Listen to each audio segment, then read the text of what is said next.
എല്ലാ കൂട്ടുകാർക്കും പുതിയൊരു ക്ലാസ്സിലേക്ക് വീണ്ടും സ്വാഗതം. നമ്മൾ അങ്ങനെ ഇന്ന് സുപ്രധാന നിയമങ്ങളുടെ ക്ലാസ്സിലേക്ക് കടക്കുകയാണ്. നമ്മൾ ഏതൊക്കെ പഠിച്ചു? ഇന്ത്യൻ കോൺസ്റ്റിറ്റ്യൂഷന്റെ മുക്കാൽ ഭാഗം ചെയ്തു വെച്ചിട്ടുണ്ട്. ഇന്ത്യൻ ജോഗ്രഫി അതുപോലെ മുക്കാൽ ഭാഗം ചെയ്തു വെച്ചിട്ടുണ്ട്. കേരളം ഭരണ സംവിധാനം, കേരള അഡ്മിനിസ്ട്രേറ്റീവ് സിസ്റ്റം കംപ്ലീറ്റ് ചെയ്തിട്ടുണ്ട്. നമ്മുടെ എക്കണോമിക്സ് ധനതത്വശാസ്ത്രം കംപ്ലീറ്റ് ആക്കി വെച്ചിട്ടുണ്ട്. 2023 നടന്ന 23 പ്രീവിയസ് ക്വസ്റ്റ്യൻ പേപ്പർ വർക്ക്ഔട്ട് ചെയ്ത് വെച്ചിട്ടുണ്ട്. അതുപോലെ ഹോട്ട് ടോപ്പിക്സ്, ഈ സിലബസ് ബേസ് ആയിട്ട് ക്ലാസ്സുകൾ പോണതിന്റെ ഇടയിൽ തന്നെ ഇതിൽ നിന്നും ഓരോ ടോപ്പിക്കുകൾ പിക്ക് ചെയ്ത് ഹോട്ട് ടോപ്പിക്സ് ആക്കിയിട്ട് മാറ്റിയിട്ടുണ്ട്. ഓക്കെ, അപ്പൊ ഇങ്ങനെ ഓർഡർ ആയിട്ട് പഠിച്ചു വരികയാണെങ്കിൽ GK മാർക്ക് ഫുള്ളും നിങ്ങളുടെ കൈകളിലിരിക്കും, ഷുവർ ആണ്. പക്ഷെ ക്ലാസ് കണ്ടു, വീഡിയോ കണ്ടു, ഞാൻ പഠിച്ചു, ഇന്ന് പഠിച്ചു, അത് കാര്യമില്ല. പരമാവധി റിവിഷൻ ചെയ്യാൻ, എത്ര തവണ റിവിഷൻ ചെയ്യാൻ പറ്റുന്നോ അത്രയും തവണ റിവിഷൻ ചെയ്യണം. അതായിരിക്കണം എന്നും പഠനത്തിന്റെ എന്ത് പറയുന്നത്, മുൻതൂക്കം കൊടുക്കല്. Okay, daily previous question paper workout ചെയ്യുക. ഇനി ഇഷ്ടംപോലെ ക്വസ്റ്റ്യൻ പേപ്പർ ഇട്ട് തരാം, പഠിച്ചാൽ മാത്രം മതി. ഓക്കെ, അപ്പൊ ഇതില് യൂണിവേഴ്സിറ്റി അഡ്ജസ്റ്റിന്റെ എക്സാം ഒക്കെ ആയാലും നമ്മൾ വിചാരിക്കും സിമ്പിൾ എക്സാം ആണ് അല്ലെ, എക്സാം ഒക്കെ കുഴപ്പമില്ല, നല്ല രീതിയിൽ റിവിഷൻ ഒക്കെ അടിച്ചിട്ടുണ്ടെങ്കിൽ നമുക്ക് നല്ല രീതിയിൽ മാർക്ക് ചെയ്യാൻ പറ്റും. പക്ഷെ നമ്മൾ റിവിഷൻ ചെയ്യാതെ വരുമ്പോഴാണ് നമ്മൾ എന്ത് ചെയ്യുന്നത്, ഇങ്ങനെയുള്ള ഇങ്ങനെ ഒരു ലെവലിൽ ക്വസ്റ്റ്യൻ പേപ്പർ ഒക്കെ വരുമ്പോൾ നമുക്ക് നെഗറ്റീവ് ഒക്കെ എന്ത് ചെയ്യുന്നത്, കൂടുതലായിട്ട് വരുന്നത്. അപ്പോൾ കയ്യിലുള്ളത് കളയാൻ നിൽക്കരുത്. അപ്പം പഠിക്കുക. അപ്പൊ നമ്മൾ ഇന്ന് സുപ്രധാന നിയമങ്ങൾ നമ്മൾ മാർക്ക് ഏരിയ കൂടുതലുള്ളത്, അതായത് കുറച്ച് പഠിക്കുക, മാർക്ക് കൂടുതലുള്ളത്, അങ്ങനെ ഏരിയ ഒക്കെയാണ് എന്ത് ചെയ്യുന്നത്, ആദ്യം ഇമ്പോർട്ടന്റ് കൊടുക്കുന്നത്. ഇന്ന് നമ്മൾ എടുക്കാൻ പോകുന്നത് right to information act. Okay, പനിയാണ്, സൗണ്ടൊക്കെ അടച്ചിട്ടുണ്ട്, അതുകൊണ്ടാണ് ഇതിനായിട്ടുള്ള ബുദ്ധിമുട്ടുകളുണ്ട്. അപ്പൊ ക്ഷമിക്കണം. ക്ലാസ് ഇടാതിരിക്കാൻ പറ്റില്ലല്ലോ. നമുക്ക് പരമാവധി 2 മാസം മുമ്പ് തന്നെ നമ്മുടെ ക്ലാസ്സുകളൊക്കെ എന്ത് ചെയ്യണം, കംപ്ലീറ്റ് ആക്കണം. എങ്കിലേ നമുക്ക് വീണ്ടും എന്ത് ചെയ്യാൻ പറ്റുള്ളൂ, റിവിഷൻ ഒന്നും കൂടി വരാൻ പറ്റുള്ളൂ. അപ്പൊ ഇന്ന് നമ്മൾ എടുക്കുന്നത് റൈറ്റ് ടു ഇൻഫർമേഷൻ ആക്ട്, വിവരാവകാശ നിയമം. ഇല്ലാത്ത ക്വസ്റ്റ്യൻ പേപ്പർ ഇല്ല അല്ലെ, തരുന്ന കാര്യങ്ങൾ വ്യക്തമായിട്ട് പഠിക്കുക. ഞാൻ ഏതൊക്കെയാ എന്താ പറയാ, എന്തെങ്കിലും കുറച്ച് ഒരു ടോപ്പിക് എടുത്തിട്ട് കുറച്ച് നോട്ടുകൾ തരുന്നതല്ല സമ്പ്രദായം. നിങ്ങൾ ക്ലാസ്സുകൾ കാണുമ്പോൾ തന്നെ മനസ്സിലാകും, നിങ്ങൾ അത്രയും ഞാൻ പെർഫെക്റ്റ് ആയിട്ടാണ് ഓരോ ക്ലാസ്സുകളും നോട്ടുകളും നിങ്ങൾക്ക് തരുന്നത്. ഓക്കെ, അപ്പോൾ ഇൻഫർമേഷൻ എക്സ്റ്റംപ്റ്റഡ്, പിന്നെ ഇത് നമുക്ക് എന്ത് ചെയ്യാം, അടുത്ത ക്ലാസ്സിൽ തരാം കേട്ടോ. കോൺസ്റ്റിറ്റ്യൂഷൻ ഓഫ് ഇൻഫർമേഷൻ കമ്മീഷൻ, ഇത് വിവരാവകാശ നിയമത്തിന്റെ കൂടെ തന്നെ വിവരാവകാശ കമ്മീഷൻ കൊടുക്കുമ്പോൾ നമുക്ക് എന്ത് ചെയ്യും, കൺഫ്യൂഷൻ ആയി പോകും കേട്ടോ. ഇനി അടുത്ത ക്ലാസ്സിൽ നമ്മൾ എന്ത് ചെയ്യാം, constitution of information commission powers and function, അങ്ങനെ ഇത് എന്ത് ചെയ്യും, അപ്പോൾ അവിടെ നമ്മൾ കംപ്ലീറ്റ് ആകും. എന്നിട്ട് നമ്മൾ 2ാമത്തെ എടുക്കും, 3ാമത്തെ എടുക്കും, 4 എടുക്കും, 5 എടുക്കും. അങ്ങനെ സുപ്രധാന നിയമങ്ങൾ എന്താവും, കംപ്ലീറ്റ് ആവും. ഓക്കെ, ഭരണ സംവിധാനം കംപ്ലീറ്റ് ആയി, എക്കണോമിക്സ് കംപ്ലീറ്റ് ആയി. ഇനി സുപ്രധാന നിയമങ്ങൾ വേഗം നമുക്ക് ചെയ്താൽ കേട്ടോ. ഹെൽത്ത് ഒക്കെ നല്ല ഓക്കെ ആയെങ്കിൽ തന്നെ നമുക്ക് പെട്ടെന്ന് ചെയ്യായിരുന്നു. ഓക്കെ, അപ്പൊ തീർച്ചയായിട്ടും നിങ്ങളുടെ സപ്പോർട്ട് വേണം. ചാനൽ സബ്സ്ക്രൈബ് ചെയ്യാതെ കാണുന്നുണ്ടെങ്കിൽ സബ്സ്ക്രൈബ് ചെയ്ത് സപ്പോർട്ട് ചെയ്യണം കേട്ടോ. അതുപോലെ താഴെ അഭിപ്രായം കൂടിയിട്ടൊന്ന് രേഖപ്പെടുത്തുക. കൂട്ടുകാർക്കൊക്കെ ഒന്ന് ഷെയർ ചെയ്തിട്ട് എനിക്ക് നല്ല രീതിയിൽ സപ്പോർട്ട് തന്നാൽ അതിനനുസരിച്ച് നിങ്ങൾ ഒരു 100% എഫേർട്ട് നിങ്ങൾ എനിക്ക് ഇങ്ങോട്ട് തരികയാണെങ്കിൽ 150% എഫേർട്ട് എടുത്തിട്ട് ക്ലാസ് അത്രയും പെർഫെക്റ്റ് ആയിട്ട് ഞാൻ നിങ്ങൾക്ക് തരും. അത് 100% ഉറപ്പാണ്. ഓക്കെ, നമുക്ക് ക്ലാസ്സിലേക്ക് പോകാം. എന്താണ് വിവരാവകാശ നിയമം? കാണാപ്പാഠം പഠിക്കരുത്, മനസ്സിലാക്കി പഠിക്കുക. ഓക്കെ, ഇതൊരു ക്ലാസ് കണ്ട ഏത് ഉറക്കത്തിൽ ചോദിച്ചാലും പറയാൻ കഴിയണം. ഞാൻ ആ രീതിയിലായിരിക്കും ക്ലാസ് എടുത്ത് തരുന്നത്. അപ്പൊ നല്ല രീതിയിൽ ശ്രദ്ധിക്കുക, ഇരുന്ന് ഉറങ്ങരുത് കേട്ടോ. ആരും ഇരുന്ന് ഉറങ്ങരുതേ. വിവരാവകാശ നിയമം പഠിച്ചു കഴിഞ്ഞിട്ട് ലാസ്റ്റ് സ്ലൈഡ് എത്തുമ്പോഴേക്കും എന്ത് പഠിച്ചു ചോദിച്ചാൽ വീണ്ടും വീഡിയോ ഫസ്റ്റ് തുടങ്ങി കാണേണ്ട അവസ്ഥ വരരുത്. ഓക്കെ, അപ്പൊ നമ്മൾ നല്ല രീതിയിൽ ശ്രദ്ധിച്ചിരിക്കും, ആ രീതിയിൽ ക്ലാസ് എടുക്കും. ഓക്കെ, വിവരാവകാശ നിയമം എന്തിനാണ് നമ്മുടെ രാജ്യത്ത് വിവരാവകാശ നിയമം കൊണ്ടുവന്നിരിക്കുന്നത്? എന്തിനു വേണ്ടിയിട്ടായിരിക്കും? നോക്കിക്കേ, അഴിമതി നിയന്ത്രിക്കുന്നതിനും. ആരുടെ അഴിമതി നിയന്ത്രിക്കുന്നതിന്? സർക്കാരിന്റെ അല്ലെ. അഴിമതി നിയന്ത്രിക്കുന്നതിനും ഉദ്യോഗസ്ഥർക്കിടയില് ഉത്തരവാദിത്ത ബോധം ഉണ്ടാക്കാനും ഗവൺമെന്റിന്റെ പ്രവർത്തനങ്ങൾ സുതാര്യമാക്കുന്നതിനുമായിട്ടാണ് എന്ത് കൊണ്ടുവന്നത്? വിവരാവകാശ നിയമം, റൈറ്റ് ടു ഇൻഫർമേഷൻ ആക്ട് കൊണ്ടുവന്നത്. ഓക്കെ, നാളെ നമ്മളൊരു സർക്കാർ ഉദ്യോഗസ്ഥരിലേക്ക് കയറി നമ്മുടെ ഇഷ്ടത്തിനനുസരിച്ച് തോന്നിയ ദിവസം നമുക്ക് അവിടെ കാണിക്കാൻ പറ്റില്ല. അവിടെ ചോദിക്കാൻ ആളുണ്ടാവും ഇല്ലേ, എന്തുകൊണ്ട് നിങ്ങൾ അങ്ങനെ ചെയ്തു, എനിക്ക് ഇതിന്റെ രേഖയുടെ വിവരാവകാശം എനിക്ക് ലഭിച്ചിരിക്കണം എന്ന് പറഞ്ഞാൽ അത് കൊടുക്കുന്ന സമയത്ത് നമ്മുടെ കള്ളത്തരങ്ങൾ മുഴുവൻ എന്ത് ചെയ്യും, അവിടെ പൊളിക്കപ്പെടുകയാണ് അല്ലേ. പക്ഷെ ഇങ്ങനെ ഒരു കാര്യം ഉണ്ടാകുമ്പോൾ എന്താണ്, നമ്മൾ സുതാര്യമായിട്ട് വർക്ക് ചെയ്യില്ലേ. നമ്മൾ എങ്ങനെ വേണമെങ്കിലും 100-ൽ 150% സത്യസന്ധതയോടെ വർക്ക് ചെയ്യാൻ നമ്മൾ തയ്യാറാണ്. പക്ഷെ നമുക്ക് ജോലി കിട്ടുന്നില്ല അല്ലെ. കിട്ടും എന്തായാലും 2024 നമ്മുടെ കൈകളിൽ തന്നെ. ഓക്കെയാണ്. ഓക്കെ, അഴിമതി നിയന്ത്രിക്കുന്നതിനും ഉദ്യോഗസ്ഥർക്കിടയിൽ ഉത്തരവാദിത്ത ബോധമുണ്ടാക്കാനും ഗവൺമെന്റിന്റെ പ്രവർത്തനങ്ങൾ സുതാര്യമാക്കുന്നതിനുമായിട്ടാണ് എന്ത് പറഞ്ഞത്? വിവരാവകാശ നിയമം നിലവിൽ വന്നത്. പഠിച്ചല്ലോ. ഇത് കാണാപ്പാഠം പഠിക്കണ്ട കേട്ടാ. നമ്മൾ അഴിമതിയ അപ്പോഴൊക്കെ നമ്മൾ ഗവൺമെന്റ് ഓഫീസുകളിലും ഇതിങ്ങനെ ഈ ഒരു പോയിന്റ് പഠിക്കുമ്പോൾ ഗവൺമെന്റ് ഓഫീസുകളുടെ ഉള്ളിൽ കൂടെ നമ്മുടെ മനസ്സ് സഞ്ചരിച്ചിരിക്കണം. അതാണ് ഞാൻ പറഞ്ഞത് കാണാപ്പാഠം പഠിക്കരുത് എന്ന് പറയുന്നത്. ഓക്കെ, നമ്മൾ ഓരോ ഓഫീസുകളും കയറി ഇറങ്ങിയിരിക്കണം. ഓക്കെ, ഈ പോയിന്റ് പഠിക്കുമ്പോൾ ജനാധിപത്യത്തിന്റെ സൂര്യ തേജസ് എന്നറിയപ്പെടുന്നത് ഏതാണ്? വിവരാവകാശ നിയമം. പ്രീവിയസ് ക്വസ്റ്റ്യൻ ആണ് കേട്ടോ. ജനാധിപത്യത്തിന്റെ അല്ലെ സൂര്യ തേജസ് എന്ന് പറയുന്നത് ഏതാണ്? വിവരാവകാശ നിയമമാണ്. വിവരാവകാശ നിയമം ആദ്യം നടപ്പിലാക്കിയത് ഏത് രാജ്യത്തെ എന്ന് ചോദിച്ചാൽ അത് സ്വീഡൻ ാണ് കേട്ടോ. ഞാൻ PQ അടയാളപ്പെടുത്താം. ഒക്കെ പ്രീവിയസ് ആയിട്ട് വന്ന ക്വസ്റ്റ്യൻസ് ആണ് കേട്ടോ. സ്വീഡൻ എന്താണ്? ലോകത്തിൽ തന്നെ ആദ്യമായിട്ട് റൈറ്റ് ടു ഇൻഫർമേഷൻ ആക്ട് പാസ്സാക്കിയ രാജ്യം എന്ന് ചോദിച്ചാൽ സ്വീഡൻ ആണ്. 1997 കാലഘട്ടത്തിൽ തമിഴ്നാട്ടിലും എന്ത് ചെയ്തിട്ടുണ്ടായിരുന്നു? വിവരാവകാശ നിയമം പാസ്സാക്കി. അപ്പൊ വിവരാവകാശ നിയമം പാസ്സാക്കിയ ഇന്ത്യയിലെ ആദ്യത്തെ സംസ്ഥാനം ഏത് എന്ന് ചോദിച്ചാൽ അത് നമ്മുടെ തൊട്ട് കിടക്കുന്ന നമ്മുടെ സംസ്ഥാനമായ തമിഴ്നാടാണ്. 1997 വർഷവും ചോദിച്ചിട്ടുണ്ട്, സംസ്ഥാനവും ചോദിച്ചിട്ടുണ്ട്. ഇനി ഞാൻ ഈ പറഞ്ഞ പോയിന്റ് മറക്കില്ലല്ലോ. ഇത് മനസ്സിൽ പതിഞ്ഞല്ലോ. ഇടയ്ക്കൊന്ന് റിവിഷൻ ചെയ്യല്ലോ.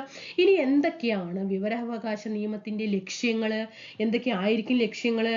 നോക്കിക്കേ, നമ്മളെ വിശ്വസ്തതയും സുതാര്യതയും വർദ്ധിപ്പിക്കുക. എന്താണ്?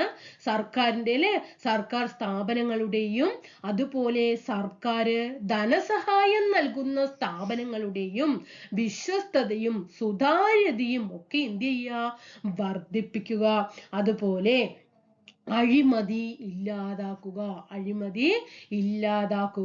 അതുപോലെ വിവരാവകാശ നിയമപ്രകാരം പൊതു അധികാര സ്ഥാപനങ്ങളുടെ കൈവശമുള്ള വിവരങ്ങൾ ഇന്ത്യയിലെ എല്ലാ പൗരന്മാർക്കും ലഭ്യമാക്കുന്നതാണ്. ഒരു പൊതു അധികാര സ്ഥാപനം ഉണ്ടാകുമ്പോൾ അവിടെയുള്ള ഒരു വിവരം ലഭിക്കാൻ നമ്മുടെ ഇന്ത്യയിലെ എല്ലാ പൗരന്മാർക്കും എന്തുണ്ട്? അവകാശമുണ്ട്. അത് നമ്മൾ ആവശ്യപ്പെട്ടാൽ തരാൻ അവര് തയ്യാറാകണം. ഇതൊക്കെയാണ് വിവരാവകാശ നിയമത്തിന്റെ ലക്ഷ്യങ്ങൾ. ഇനി ഈ ഭാഗം മറക്കില്ലല്ലോ. ഓക്കെ ആണല്ലോ. മനസ്സിലൊന്ന് ഉറപ്പിച്ചേ. ഞാൻ ഇത് ഓക്കെ ആണെന്നുള്ളത് സ്വന്തം കാഴ്ചപ്പാടില് പറയാൻ കഴിയുന്നുണ്ട് എന്നുള്ളത് ഉറപ്പാണോ? ആണല്ലോ അല്ലേ? അന്ന് അടുത്തതിലേക്ക് പോട്ടോ.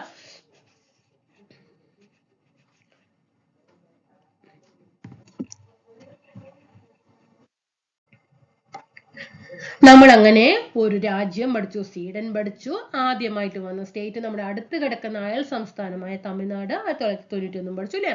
അങ്ങനെ സംസ്ഥാനം ആദ്യം വന്നത് തമിഴ്നാടാണ്. പക്ഷേ അതിനു മുമ്പ് തന്നെ അതെന്താണ്? തമിഴ്നാട് മാത്രമല്ല ഒരുപാട് സ്റ്റേറ്റ്സിൽ 2005 മുമ്പ് തന്നെ എന്ത് ചെയ്തിട്ടുണ്ട്? വിവരാവകാശ നിയമം നിലവിൽ വന്നിട്ടുണ്ട്. ഓക്കെ ആണല്ലോ. അപ്പൊ നമുക്ക് പഠിച്ചു വിവരാവകാശ നിയമം 2005 മുമ്പ് വന്ന ഏതൊക്കെ സംസ്ഥാനങ്ങളിലാണ്, ഏതൊക്കെ യൂണിയൻ ടെറിട്ടറിയിലാണെന്ന് നമുക്ക് നോക്കാം. നമ്മൾ ഒന്നാമത്തെ പഠിച്ചു അല്ലേ? 1997 തമിഴ്നാട് വന്നപ്പോ ആദ്യം വന്നത് എവിടെയാണ്? തമിഴ്നാടില്. അത് കഴിഞ്ഞിട്ട് അതേ വർഷം തന്നെ മാസത്തിൽ ഡിഫറൻസ് ഉണ്ടാകാം അല്ലേ? ഗോവയിൽ വന്നു. ഞാൻ ഇവിടെ നിങ്ങൾക്ക് നോക്കിക്കേ, നിങ്ങൾക്ക് പഠിക്കാനായിട്ട് ഓർഡർ ആയിട്ട് ആ വർഷങ്ങൾ തന്നിട്ടില്ലേ? അപ്പൊ അത് എഴുതണം. ഇനി സ്റ്റേറ്റ്മെന്റ് നമ്മൾ എന്താണ് PSC ഇങ്ങനെ സ്റ്റെപ്പ് ആയിട്ടാണ് റാങ്ക് മേക്കിംഗ് ആയിട്ട് എന്ത് ചെയ്യുന്ന ഓരോ ടോപ്പിക്കിൽ നിന്ന് കുറച്ച് കൂടുതൽ ഉള്ളിലേക്ക് പോയിക്കൊണ്ടിരിക്കുന്നത്. അപ്പൊ നാളെ ഭാവിയിൽ എന്താകാം? ഈ ക്വസ്റ്റ്യൻസ് ഒക്കെ കയറി വരാം. അപ്പൊ നോക്കിയാൽ 97 എന്ന വർഷം പഠിക്കുമ്പോൾ നമുക്കറിയാം തമിഴ്നാട് എന്ന് പറയാം. അപ്പൊ അതിന്റെ കൂടുതൽ നമ്മൾ ഏത് സംസ്ഥാനത്തെയും കൂടി കൂട്ടുക? ഗോവനെയും കൂടി നമുക്ക് കൂടെ കൂട്ടാം കേട്ടോ. തമിഴ്നാടിനെയും ഗോവനെയും. അപ്പൊ 97 വന്നത് ഏതൊക്കെയാണ്? തമിഴ്നാടും ഗോവ. മറക്കരുത്.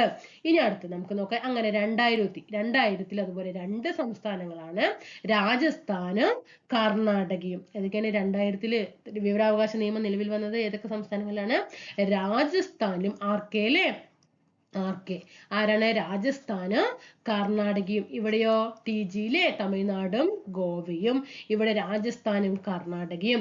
അത് കഴിഞ്ഞ് 2000 കഴിഞ്ഞു. 2002 ആയപ്പോൾ അസമിലും മഹാരാഷ്ട്രയിലും വന്നു. AM യിലെ അസമിലും മഹാരാഷ്ട്രയിലും വന്നു.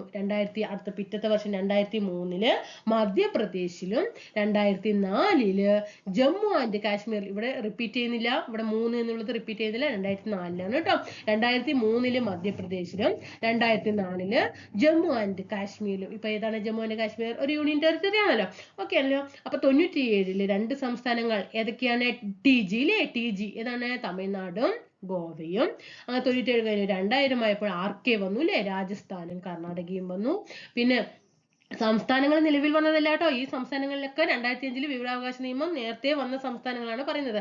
ഇനി 2002 കാലഘട്ടത്തിലാണ് ഏത് വരുന്നത്, AM വരുന്നത് അല്ലെ. അസമിലും മഹാരാഷ്ട്രയിലും വിവരാവകാശ നിയമം നിലവിൽ വന്നു. 2003 ആയപ്പോൾ മധ്യപ്രദേശിലും വന്നു. 2004 ആയപ്പോൾ ജമ്മു ആൻഡ് കാശ്മീരിലും വന്നു. ഓക്കെ ആണല്ലോ. ഇനി മറക്കില്ലല്ലോ, ഈ ഏരിയ മറക്കില്ലല്ലോ. ഓക്കെ, അപ്പൊ ഒന്നും കൂടി എന്ത് ചെയ്യാ, റിപ്പീറ്റ് ചെയ്യാം. ഓക്കെ, ഇനി MKSS എന്താണ്, മസ്ദൂർ കിസാൻ ശക്തി സംഗതൻ. നിങ്ങൾ വിവരാവകാശ നിയമം ഇന്ന് പഠിക്കുന്ന സമയത്ത്, ഞാൻ ഇന്ന് വിവരാവകാശ നിയമം പഠിക്കാൻ പോവുകയാണ് എന്ന് പറഞ്ഞുകൊണ്ട് തുടങ്ങിയിട്ട് എങ്ങനെയാ ലോകത്താദ്യമായിട്ട് നടപ്പിലാക്കുന്നത് സ്വീഡനാണ്, ആദ്യമായിട്ട് തമിഴ്നാട്, അങ്ങനെയല്ല. ഞാൻ ഓരോ സ്ലൈഡിലും പഠിക്കേണ്ട എളുപ്പത്തിന് ഞാൻ ക്രിയേറ്റ് ചെയ്ത് തന്നിട്ടുണ്ട്. കാരണം ഓരോ സ്ലൈഡ് പഠിച്ചു മാറ്റുക, അങ്ങനെയായിരിക്കണം പഠിക്കേണ്ടത്. അല്ലാതെ വിവരാവകാശ നിയമം നിലവിൽ വന്നത് പാർലമെന്റ് പാസ്സാക്കിയത് 2005 ജൂൺ 15 ഒക്ടോബർ 12 നിലവിൽ വന്നു. ആദ്യം രാജ്യം പാസ്സാക്കിയത് സ്വീഡനാണ്. പിന്നെ അങ്ങനെ എന്ത് വിവരാവകാശ നിയമം ഒന്നും അറിയില്ല നമുക്ക് ചോദിച്ചാൽ. അപ്പൊ നിങ്ങൾ എന്ത് ചെയ്യുക, ഞാനിപ്പോൾ നമ്മൾ ഓർഡർ ആയിട്ട് ഓരോ സ്ലൈഡ് മാറ്റി തരുന്നുണ്ട്. ആ ഓരോ സ്ലൈഡ് എന്ത് ചെയ്യുക, മനസ്സിലാക്കിയിട്ട് എന്ത് ചെയ്യുക, ആദ്യം പഠിക്കുക. അങ്ങനെ പഠിച്ചു മാറ്റണം കേട്ടോ.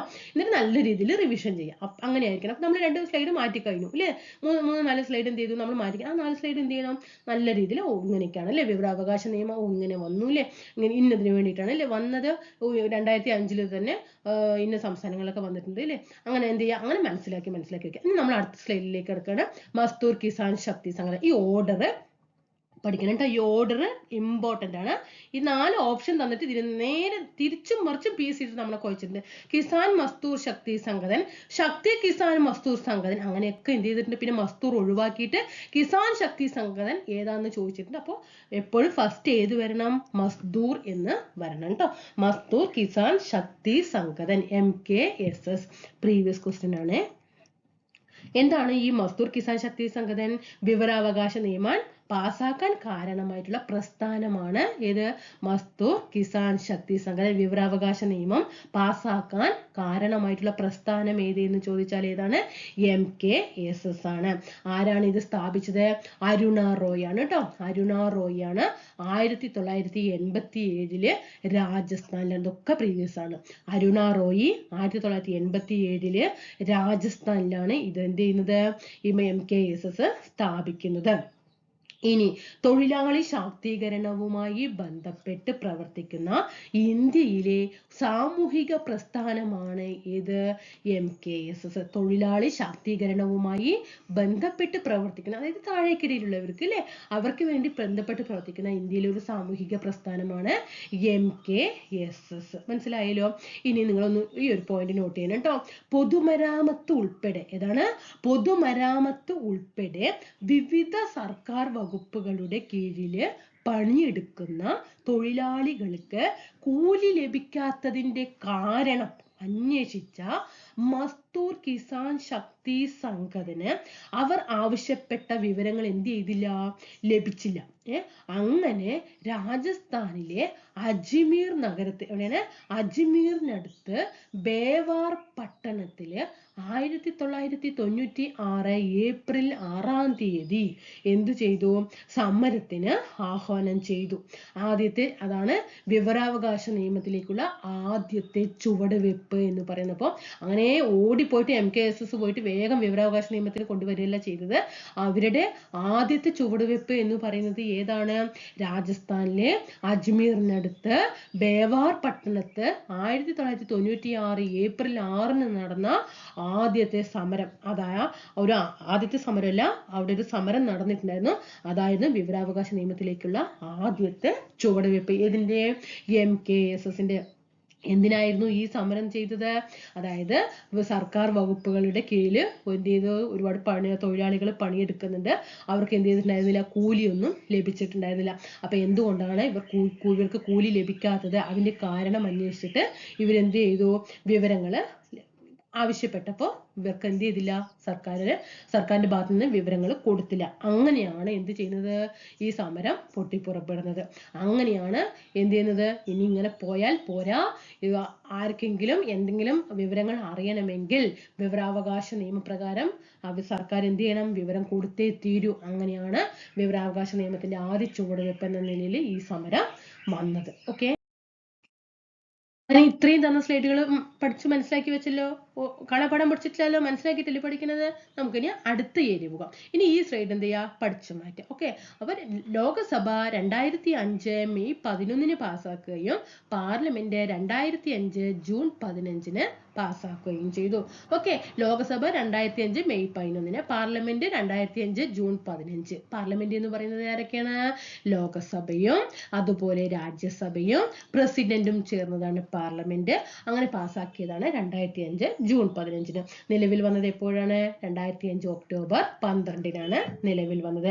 ഇന്ന് 2005 വിവരാവകാശ നിയമത്തിൽ 6 അധ്യായങ്ങള്, 31 വകുപ്പ്, 2 ഷെഡ്യൂൾ ഉണ്ടായിരുന്നു. ഇത് പ്രീവിയസ് ക്വസ്റ്റ്യൻ ആണ്. 2 ഷെഡ്യൂൾ എന്നുള്ളത് പ്രീവിയസ് ആണ്. അന്ന് റാങ്ക് മേക്കിംഗ് ആണ്. ഈ ക്വസ്റ്റ്യൻ അധികം ആർക്കും അറിയപ്പെടില്ലായിരുന്നു. ഇതിങ്ങനെ ചോദിച്ചപ്പോൾ വകുപ്പുകളും അധ്യായങ്ങളൊക്കെ എന്ത് ചെയ്യാൻ ചെയ്തു, പഠിക്കാൻ തുടങ്ങി. ഓക്കെ, അപ്പൊ ഇനി നാളെ എന്തായിരിക്കാം? 2005 വിവരാവകാശ നിയമത്തിൽ എത്ര വകുപ്പുകളാണ് എന്ന് ചോദിക്കാം. അപ്പൊ നമ്മൾക്ക് മാർക്കം പോകരുത്, 31 വകുപ്പുകളാണ് കേട്ടോ, 6 അധ്യായങ്ങളാണ്. അതുപോലെ വിവരാവകാശ നിയമത്തിന്റെ മുൻഗാമി എന്നറിയപ്പെടുന്നത് ഫ്രീഡം ഓഫ് ഇൻഫർമേഷൻ ആക്ട് 2002 ആണ് കേട്ടോ, 2002. ഇനി 2005 വിവരാവകാശ നിയമത്തിൽ ഒപ്പുവെച്ച ഇന്ത്യൻ പ്രസിഡന്റ് APJ അബ്ദുൽ കലാമും ഇന്ത്യൻ പ്രധാനമന്ത്രി മൻമോഹൻ സിംഗുമാണ്. ഇതൊക്കെ പ്രീവിയസ് ആണ്. നോക്കി എത്രത്തോളം ഇമ്പോർട്ടന്റ് ഉണ്ടെന്നുള്ളത് മനസ്സിലാകണ്ടല്ലോ. ഓക്കെ, ഇങ്ങനെ ഇനി അത് കഴിഞ്ഞിട്ട് നമ്മൾ ഈ സ്ലൈഡ് ഇങ്ങനെ പഠിച്ചു മാറ്റണം കേട്ടോ. ഈ ഭാഗം അങ്ങനെ ഫുള്ള് പഠിച്ചു മാറ്റാം. ഇനി അടുത്ത ഏരിയ വരുമ്പോൾ അടുത്തത് അങ്ങനെ പഠിച്ച് മാറ്റി വെക്കുക കേട്ടോ. ഇനി 1975 കാലഘട്ടത്തില് UT അല്ല UP ആണ് കേട്ടോ, ഉത്തർപ്രദേശ് ഉണ്ടല്ലോ, ഉത്തർപ്രദേശ് വേഴ്സസ് രാജ് നരേൻ കേസ്. എന്താണ്? ഉത്തർപ്രദേശ് ആൻഡ് രാജ് നരേൻ കേസ് എന്ത് പറഞ്ഞു? വിവരാവകാശം ഒരു മൗലിക അവകാശമായിട്ട് കണക്കാക്കുമെന്ന് സുപ്രീം കോടതി പ്രഖ്യാപിച്ച കേസാണ് ഉത്തർപ്രദേശ് ആൻഡ് രാജ് നരേൻ കേസ്. എന്താണ്? വിവരാവകാശത്തിനെ ഒരു മൗലിക അവകാശമായിട്ട് കോടതി കണക്കാക്കണമെന്ന് സുപ്രീം കോടതി എന്ത് ചെയ്തു? പ്രഖ്യാപിച്ച കേസ് ഏതാന്ന് ചോദിച്ചാൽ ഉത്തർപ്രദേശ് ആൻഡ് രാജ് നരേൻ കേസാണ്. ഏത് പ്രകാരം? അനുച്ഛേദം 19(1) പ്രകാരം. അതായത് നമ്മൾ പഠിക്കാറുണ്ട് അല്ലെ, മൗലിക അവകാശങ്ങൾ 12 മുതൽ 35 വരെ ആർട്ടിക്കിളാണ് മൗലിക അവകാശങ്ങളെ കുറിച്ച് പ്രതിപാദിക്കുന്നത്. അതിൽ 19(1) പ്രകാരം, അതായത് 19(1) എന്ന് പറയുന്നത് എന്താണ്? അഭിപ്രായ സ്വാതന്ത്ര്യം. ഓക്കെ, അതായത് രാജ് നരേൻ കേസില് അനുച്ഛേദം 19(1) പ്രകാരം, അതായത് 19(1) എന്ന് പറയുന്നത് എന്താണ്? അഭിപ്രായ സ്വാതന്ത്ര്യ പ്രകാരം എന്താണ്? വിവരാവകാശം ഒരു മൗലിക അവകാശമായി കണക്കാക്കുമെന്ന് സുപ്രീം കോടതി പ്രഖ്യാപിച്ച കേസ് ഏതാന്ന് ചോദിച്ചാൽ ഉത്തർപ്രദേശ് ആൻഡ് രാജ് നരേൻ കേസാണ്. ഓക്കെ ആയല്ലോ. ഇനി ഒരു പൗരന്, പിന്നെ ഞാനോ അല്ലെങ്കിൽ നിങ്ങൾ ഒരാൾ ഒരു പൗരനാണ് അല്ലെ, ആ ഒരു പൗരൻ ഒരു വിവരാവകാശ നിയമപ്രകാരം വിവരം ലഭിക്കുന്നതിന് അപേക്ഷ സമർപ്പിക്കണം അല്ലെ. നമ്മൾ വേഗം പോയിട്ട് എനിക്ക് ആ ഇന്ന വിവരം വായും കൊണ്ട് പറഞ്ഞാൽ മതിയോ? പറഞ്ഞാൽ പോരാ അല്ലെ. ഒരു അപേക്ഷ സമർപ്പിക്കണം. അത് ആർക്കായിരിക്കണം നമ്മൾ കൊടുക്കേണ്ടത്? ഇപ്പൊ നമ്മളൊന്ന് മനസ്സിൽ കണ്ടേ, നിങ്ങൾ കാണാപ്പാഠം പഠിക്കരുത്, ഞാൻ പറയാറുണ്ട്, ഞാൻ റിപ്പീറ്റ് ചെയ്യാണ്. നിങ്ങൾ അല്ലെങ്കിൽ ഞാൻ മനസ്സിൽ കാണുന്നു, എന്നെ കാണുന്നുണ്ട്, ഞാൻ ഒരു ഓഫീസിലേക്ക് കയറി ചെല്ലുന്നതായിട്ടും ഞാൻ അവിടുത്തെ ഒരു പബ്ലിക് ഇൻഫർമേഷൻ ഓഫീസർക്കോ അല്ലെങ്കിൽ അസിസ്റ്റന്റ് പബ്ലിക് ഇൻഫർമേഷൻ ഓഫീസർക്കോ ഒരു വെള്ള പേപ്പറിൽ നിവേദനം കൊടുക്കുന്നതായിട്ട് ഞാൻ മനസ്സിൽ കാണുന്നത്. നിങ്ങളെ തന്നെ കണ്ടേ അപേക്ഷ സമർപ്പിക്കാൻ നിങ്ങൾ പോവാണ് കേട്ടോ. നിങ്ങൾ ഒരു സ്ഥാപനത്തിൽ നിന്ന് ഒരു വില്ലേജ് ഓഫീസിൽ നിന്ന് ഒരു വിവരം നിങ്ങൾക്ക് ലഭ്യമാകണം. നിങ്ങൾ വില്ലേജ് ഓഫീസ്, നിങ്ങളുടെ അടുത്ത പഞ്ചായത്തോ വില്ലേജോ ഏതെങ്കിലും ഒരു ഓഫീസ് നിങ്ങൾ മനസ്സിൽ കണ്ടേ, നിങ്ങളുടെ കയ്യിൽ ഒരു വെള്ള പേപ്പർ നിങ്ങൾ മനസ്സിൽ കണ്ടേ, നിങ്ങൾ വെള്ള പേപ്പർ എഴുതിയിട്ടുണ്ട് കേട്ടോ. ഇങ്ങനെ മനസ്സിലാക്കിയാലാണ് ഈ അപേക്ഷ ആർക്കാണ് കൊടുക്കുന്നത് എന്ന് മനസ്സിലാകുള്ളൂ. ലാസ്റ്റ് പോയിട്ട് എക്സാം ഹാളിൽ അത് ജില്ലാ കളക്ടറായിട്ട് മാറരുത്. മനസ്സിലായോ? അപ്പോൾ അപേക്ഷ സമർപ്പിക്കേണ്ടത് ആർക്കാണ്? PIO അല്ലെങ്കിൽ APIO. ആരാണ്? PIO എന്ന് പറയുന്നത് പബ്ലിക് ഇൻഫർമേഷൻ ഓഫീസർ അല്ലെങ്കിൽ അസിസ്റ്റന്റ് പബ്ലിക് ഇൻഫർമേഷൻ ഓഫീസർക്കായിരിക്കണം നമ്മൾ ഒരു വിവരാവകാശ നിയമം, നമുക്ക് ഏതെങ്കിലും ഒരു ഓഫീസിനെ കുറിച്ചിട്ട് ഒരു വിവരം എന്തെങ്കിലും അല്ലെങ്കിൽ ഒരു കാര്യത്തെ കുറിച്ചിട്ട് ഒരു വിവരം ലഭ്യമാകണമെങ്കിൽ നമ്മൾ ഒരു വെള്ള പേപ്പറിൽ അപേക്ഷ എഴുതിയിട്ട് ആർക്കായിരിക്കണം ഒരു അപേക്ഷ കൊടുക്കേണ്ടത്? ഒരു പബ്ലിക് ഇൻഫർമേഷൻ ഓഫീസർക്കോ അല്ലെങ്കിൽ അസിസ്റ്റന്റ് പബ്ലിക് ഇൻഫർമേഷൻ ഓഫീസർക്കാണ്. ഇപ്പൊ മനസ്സിലായോ? വെള്ള പേപ്പർ കൊണ്ട് നിങ്ങൾ എവിടെ എത്തി എന്നുള്ളത് മനസ്സിലായല്ലോ. ഓക്കെ, ഇനി അതിൽ എത്ര രൂപയുടെ സ്റ്റാമ്പ് ഒട്ടിക്കണം? 10 രൂപയുടെ സ്റ്റാമ്പ് അതിൽ ഒട്ടിക്കണം. എത്ര രൂപയാണ്? ഇതൊക്കെ പ്രീവിയസ് ആണ് കേട്ടോ. ഇത് പ്രീവിയസ് ആണ്, ഇത് പ്രീവിയസ് ആണ്. ഓക്കെ, അതിൽ എത്ര രൂപയുടെ സ്റ്റാമ്പ് ഒട്ടിക്കണം? 10 രൂപയുടെ സ്റ്റാമ്പ് ഒട്ടിക്കണം. ഇനിയിപ്പോ നിങ്ങൾ ഒരു അപേക്ഷ നമ്മൾ കൊടുക്കാൻ പോകണം. മനസ്സിൽ കണ്ടോ? നിങ്ങൾ വില്ലേജും പഞ്ചായത്തിലൊക്കെ മുന്നിൽ നിൽക്കണം കേട്ടോ ഇപ്പോ. ഓക്കെ, നിങ്ങൾ വിവരാവകാശ നിയമം കയ്യിൽ പേപ്പർ ഉണ്ട്, അസിസ്റ്റന്റ് പബ്ലിക് ഇൻഫർമേഷൻ ഓഫീസറിന്റെ മുന്നിലാണ് അല്ലെങ്കിൽ പബ്ലിക് ഇൻഫർമേഷൻ ഓഫീസറിന്റെ മുന്നിലാണ്. ഓക്കെ, അപ്പൊ നിങ്ങൾ ആ അപേക്ഷയിൽ തന്നെ നിങ്ങൾക്ക് വില്ലേജ് ഓഫീസിന്റെ മാത്രമല്ല ഒരു പഞ്ചായത്ത് ഓഫീസിന്റെ നിന്നും വിവരങ്ങൾ ലഭ്യമാക്കണമെങ്കിൽ എന്ത് ചെയ്യണം, ആ ഒന്നിൽ തന്നെ എന്ത് ചെയ്യാം, 2 വിവരങ്ങൾ നമുക്ക് ലഭ്യമാക്കാനായിട്ട് പറ്റും. ഒരു അപേക്ഷയിലൂടെ തന്നെ എന്ത് ചെയ്യാം, ഒന്നിലധികം വിവരങ്ങൾ ആവശ്യപ്പെടാം. ഒരു അപേക്ഷയിലൂടെ തന്നെ ഒന്നിലധികം വിവരങ്ങൾ നമുക്ക് ആവശ്യപ്പെടാം. ഇനി നമ്മൾ ഈ പബ്ലിക് ഇൻഫർമേഷൻ ഓഫീസർക്ക് നമ്മൾ എന്ത് ചെയ്യണം, അപേക്ഷ കൊടുക്കുകയാണ് അല്ലെ. എന്താണ്, പബ്ലിക് ഇൻഫർമേഷൻ ഓഫീസർക്ക് ഒരു അപേക്ഷ കൊടുക്കുന്ന സമയത്ത് അവരെന്ത് ചെയ്യണേ, നമുക്ക് അതായത് വേണ്ടപ്പെട്ട വിവരങ്ങളൊന്നും നൽകിയില്ല എങ്കിൽ എന്ത് ചെയ്യാം, പിഴ ഈടാക്കാം. ഓക്കെ, സമയപരിധിക്കുള്ളിൽ ശരിയായിട്ടുള്ള വിവരങ്ങൾ നൽകുന്നതിൽ വീഴ്ച വരുത്തിയാൽ പബ്ലിക് ഇൻഫർമേഷൻ ഓഫീസർക്ക് ഒരു ദിവസം എത്ര രൂപയാണ് പിഴ, 250 രൂപയാണ് പിഴ. എത്ര രൂപ വരെയാകാം, 25,000 രൂപ വരെ ആകാം. എത്രയാണ്, ഈ ഒരു ദിവസം 250 തുടങ്ങിയിട്ട് എത്ര രൂപ വരെയാണ്, 25,000 രൂപ വരെ പിഴയാകാം. ഇനി അപ്പീൽ നൽകേണ്ടത് ആർക്കാണ്? ഇനിയിപ്പോ നമ്മള് ഇവർക്ക് ഒരു അപേക്ഷ കൊടുത്തു, നമുക്ക് വിവരങ്ങളൊന്നും ലഭ്യമായിട്ടില്ല എങ്കിൽ നമ്മൾ അപ്പീൽ കൊടുക്കാം. ആർക്കാണ്, PIOക്ക് തൊട്ടു മുകളിലുള്ള ഉദ്യോഗസ്ഥന്, പബ്ലിക് ഇൻഫർമേഷൻ ഓഫീസറുടെ തൊട്ടു മുകളിലുള്ള ഉദ്യോഗസ്ഥന് നമുക്ക് എന്ത് ചെയ്യാം, അപ്പീല് കൊടുക്കാവുന്നതാണ്. ഇനി രണ്ടാമത്തെ അപ്പീൽ കൊടുക്കേണ്ടത്, ഇനി അവിടെയും അതും ശരിയായിട്ടില്ല എങ്കിൽ രണ്ടാം അപ്പീൽ കൊടുക്കേണ്ടത് സംസ്ഥാനത്തെ ഇൻഫർമേഷൻ കമ്മീഷണർക്കോ അല്ലെങ്കിൽ കേന്ദ്രത്തിലെ ഇൻഫർമേഷൻ കമ്മീഷണർക്കോ എന്ത് ചെയ്യാം, രണ്ടാമത്തെ അപ്പീല് നമുക്ക് കൊടുക്കാവുന്നതാണ്. ഓക്കെ, അപ്പൊ ആദ്യം അപ്പീൽ നൽകേണ്ടത് ആർക്കാണ്, ഇത് പ്രീവിയസ് ക്വസ്റ്റ്യൻ ആണ്. ആദ്യത്തെ അപ്പീൽ കൊടുക്കേണ്ടത് PIOക്ക് തൊട്ടു മുകളിലുള്ള ഉദ്യോഗസ്ഥനാണ്. ആർക്കാണ്, പബ്ലിക് ഇൻഫർമേഷൻ ഓഫീസറിന്റെ തൊട്ടു മുകളിലുള്ള ഉദ്യോഗസ്ഥന്. രണ്ടാമത്തെ അപ്പീൽ കൊടുക്കേണ്ടത് ഒന്നുമില്ലെങ്കിൽ സംസ്ഥാനത്തെ ഇൻഫർമേഷൻ കമ്മീഷനോ അല്ലെങ്കിൽ കേന്ദ്രത്തിലെ ഇൻഫർമേഷൻ കമ്മീഷനോ ആണ്. ഇത് മറക്കില്ലല്ലോ. ഓക്കെ, ഇനി ഈ വിവരാവകാശ നിയമവുമായി ബന്ധപ്പെട്ട് കേസുകളിൽ ഇടപെടാൻ അധികാരം സുപ്രീം കോടതിക്കും ഹൈക്കോടതിക്കും മാത്രമേ ഉള്ളൂ. വേറെ ഏത് കോടതികൾക്കും എന്തില്ല, കേസുകളിൽ ഇടപെടാനുള്ള അധികാരം ഇല്ല. സുപ്രീം കോടതിക്കും ഹൈക്കോടതിക്കും. ഇങ്ങനെയൊക്കെ ക്വസ്റ്റ്യൻ വരുമ്പോഴായിരിക്കും, സ്റ്റേറ്റ്മെന്റ് വരുമ്പോൾ അവിടെ കിടന്ന് തപ്പരുത്. അതുകൊണ്ടാണ് അത്രയും നമ്മൾ മനസ്സിലാക്കിയിട്ട് പഠിക്കേണ്ടത്. ഓക്കെ, ഇത് പഠിച്ചല്ലോ. ഇനി നമ്മൾ ഒരു വിവരാവകാശ നിയമപ്രകാരം ഒരു വിവരം ലഭിക്കണമെങ്കിൽ എത്ര വർഷം മുമ്പ് വരെയുള്ള വിവരങ്ങൾ മാത്രമേ ലഭ്യമാകുള്ളൂ, 20 വർഷം മുമ്പ് വരെയുള്ള കാര്യങ്ങൾ മാത്രമാണ് എന്ത് ചെയ്യുള്ളൂ, നമുക്ക് ലഭ്യമാകുള്ളൂ. 20 വർഷത്തിന് മുമ്പുള്ള വിവരങ്ങളൊന്നും നമുക്ക് ലഭ്യമാകുകയില്ല. ഓക്കെ ആണല്ലോ. ഇനി ഇങ്ങനെ 20 വർഷം എന്ന് പറയുന്നല്ലോ, ഇത് കേന്ദ്ര ഗവൺമെന്റിന്റെ തീരുമാനമാണ് എന്ത്, അന്തിമമായിട്ട് വരുന്നത്. ഇക്കാര്യത്തില് കേന്ദ്ര ഗവൺമെന്റിന്റെ തീരുമാനമാണ് അന്തിമം. മനസ്സിലായല്ലോ, ഈ ഏരിയ മനസ്സിലായല്ലോ. അപ്പോൾ അപേക്ഷ സമർപ്പിക്കേണ്ടത് ഒരു കയ്യിൽ വെള്ള പേപ്പർ മനസ്സിലൊക്കെ കണ്ടല്ലോ, PIOക്കാണ് അല്ലെങ്കിൽ അസിസ്റ്റന്റ് പബ്ലിക് ഇൻഫർമേഷൻ ഓഫീസർക്കാണ്. അതിലൊരു 10 രൂപയുടെ സ്റ്റാമ്പ് ഒക്കെ ഒട്ടിക്കണം. പിന്നെ ഒരു അപേക്ഷയിലൂടെ ഒന്നിലധികം വിവരങ്ങൾ നമുക്ക് ആവശ്യപ്പെടാം. ഇനി ആ PIO നമുക്ക് സമയത്തിന് എന്താണ് ആവശ്യമായിട്ടുള്ള വിവരങ്ങൾ തന്നിട്ടില്ലെങ്കിൽ ഒരു ദിവസം 250 രൂപ വെച്ച് പിഴ ഈടാക്കും. ഇത് പ്രീവിയസ് ആണ്. എത്ര രൂപ വരെയാകും, 25,000 രൂപ വരെ പിഴ ഈടാക്കാം. ഓക്കെ, ഒരു ദിവസം 250 വെച്ചിട്ട് അങ്ങനെ എത്ര രൂപ വരെ, 25,000 രൂപ വരെ. അപ്പീൽ നൽകേണ്ടത് ഫസ്റ്റത്തെ അപ്പീല് PIOക്ക് തൊട്ടു മുകളിലുള്ള ഉദ്യോഗസ്ഥനാണ്. രണ്ടാമത്തെ അപ്പീല് സംസ്ഥാനത്തെ ഇൻഫർമേഷൻ കമ്മീഷന് അല്ലെങ്കിൽ കേന്ദ്രത്തിലെ ഇൻഫർമേഷൻ കമ്മീഷന്. കേസുകളിൽ ഇടപെടാൻ അധികാരം സുപ്രീം കോടതിക്കും ഹൈക്കോടതിക്കും മാത്രമേ ഉള്ളൂ. വേറെ ഏതോ കോടതിക്ക് അധികാരമില്ല. 20 വർഷം മുമ്പ് വരെയുള്ള കാര്യങ്ങൾ മാത്രമേ ലഭ്യമാകുകയുള്ളൂ.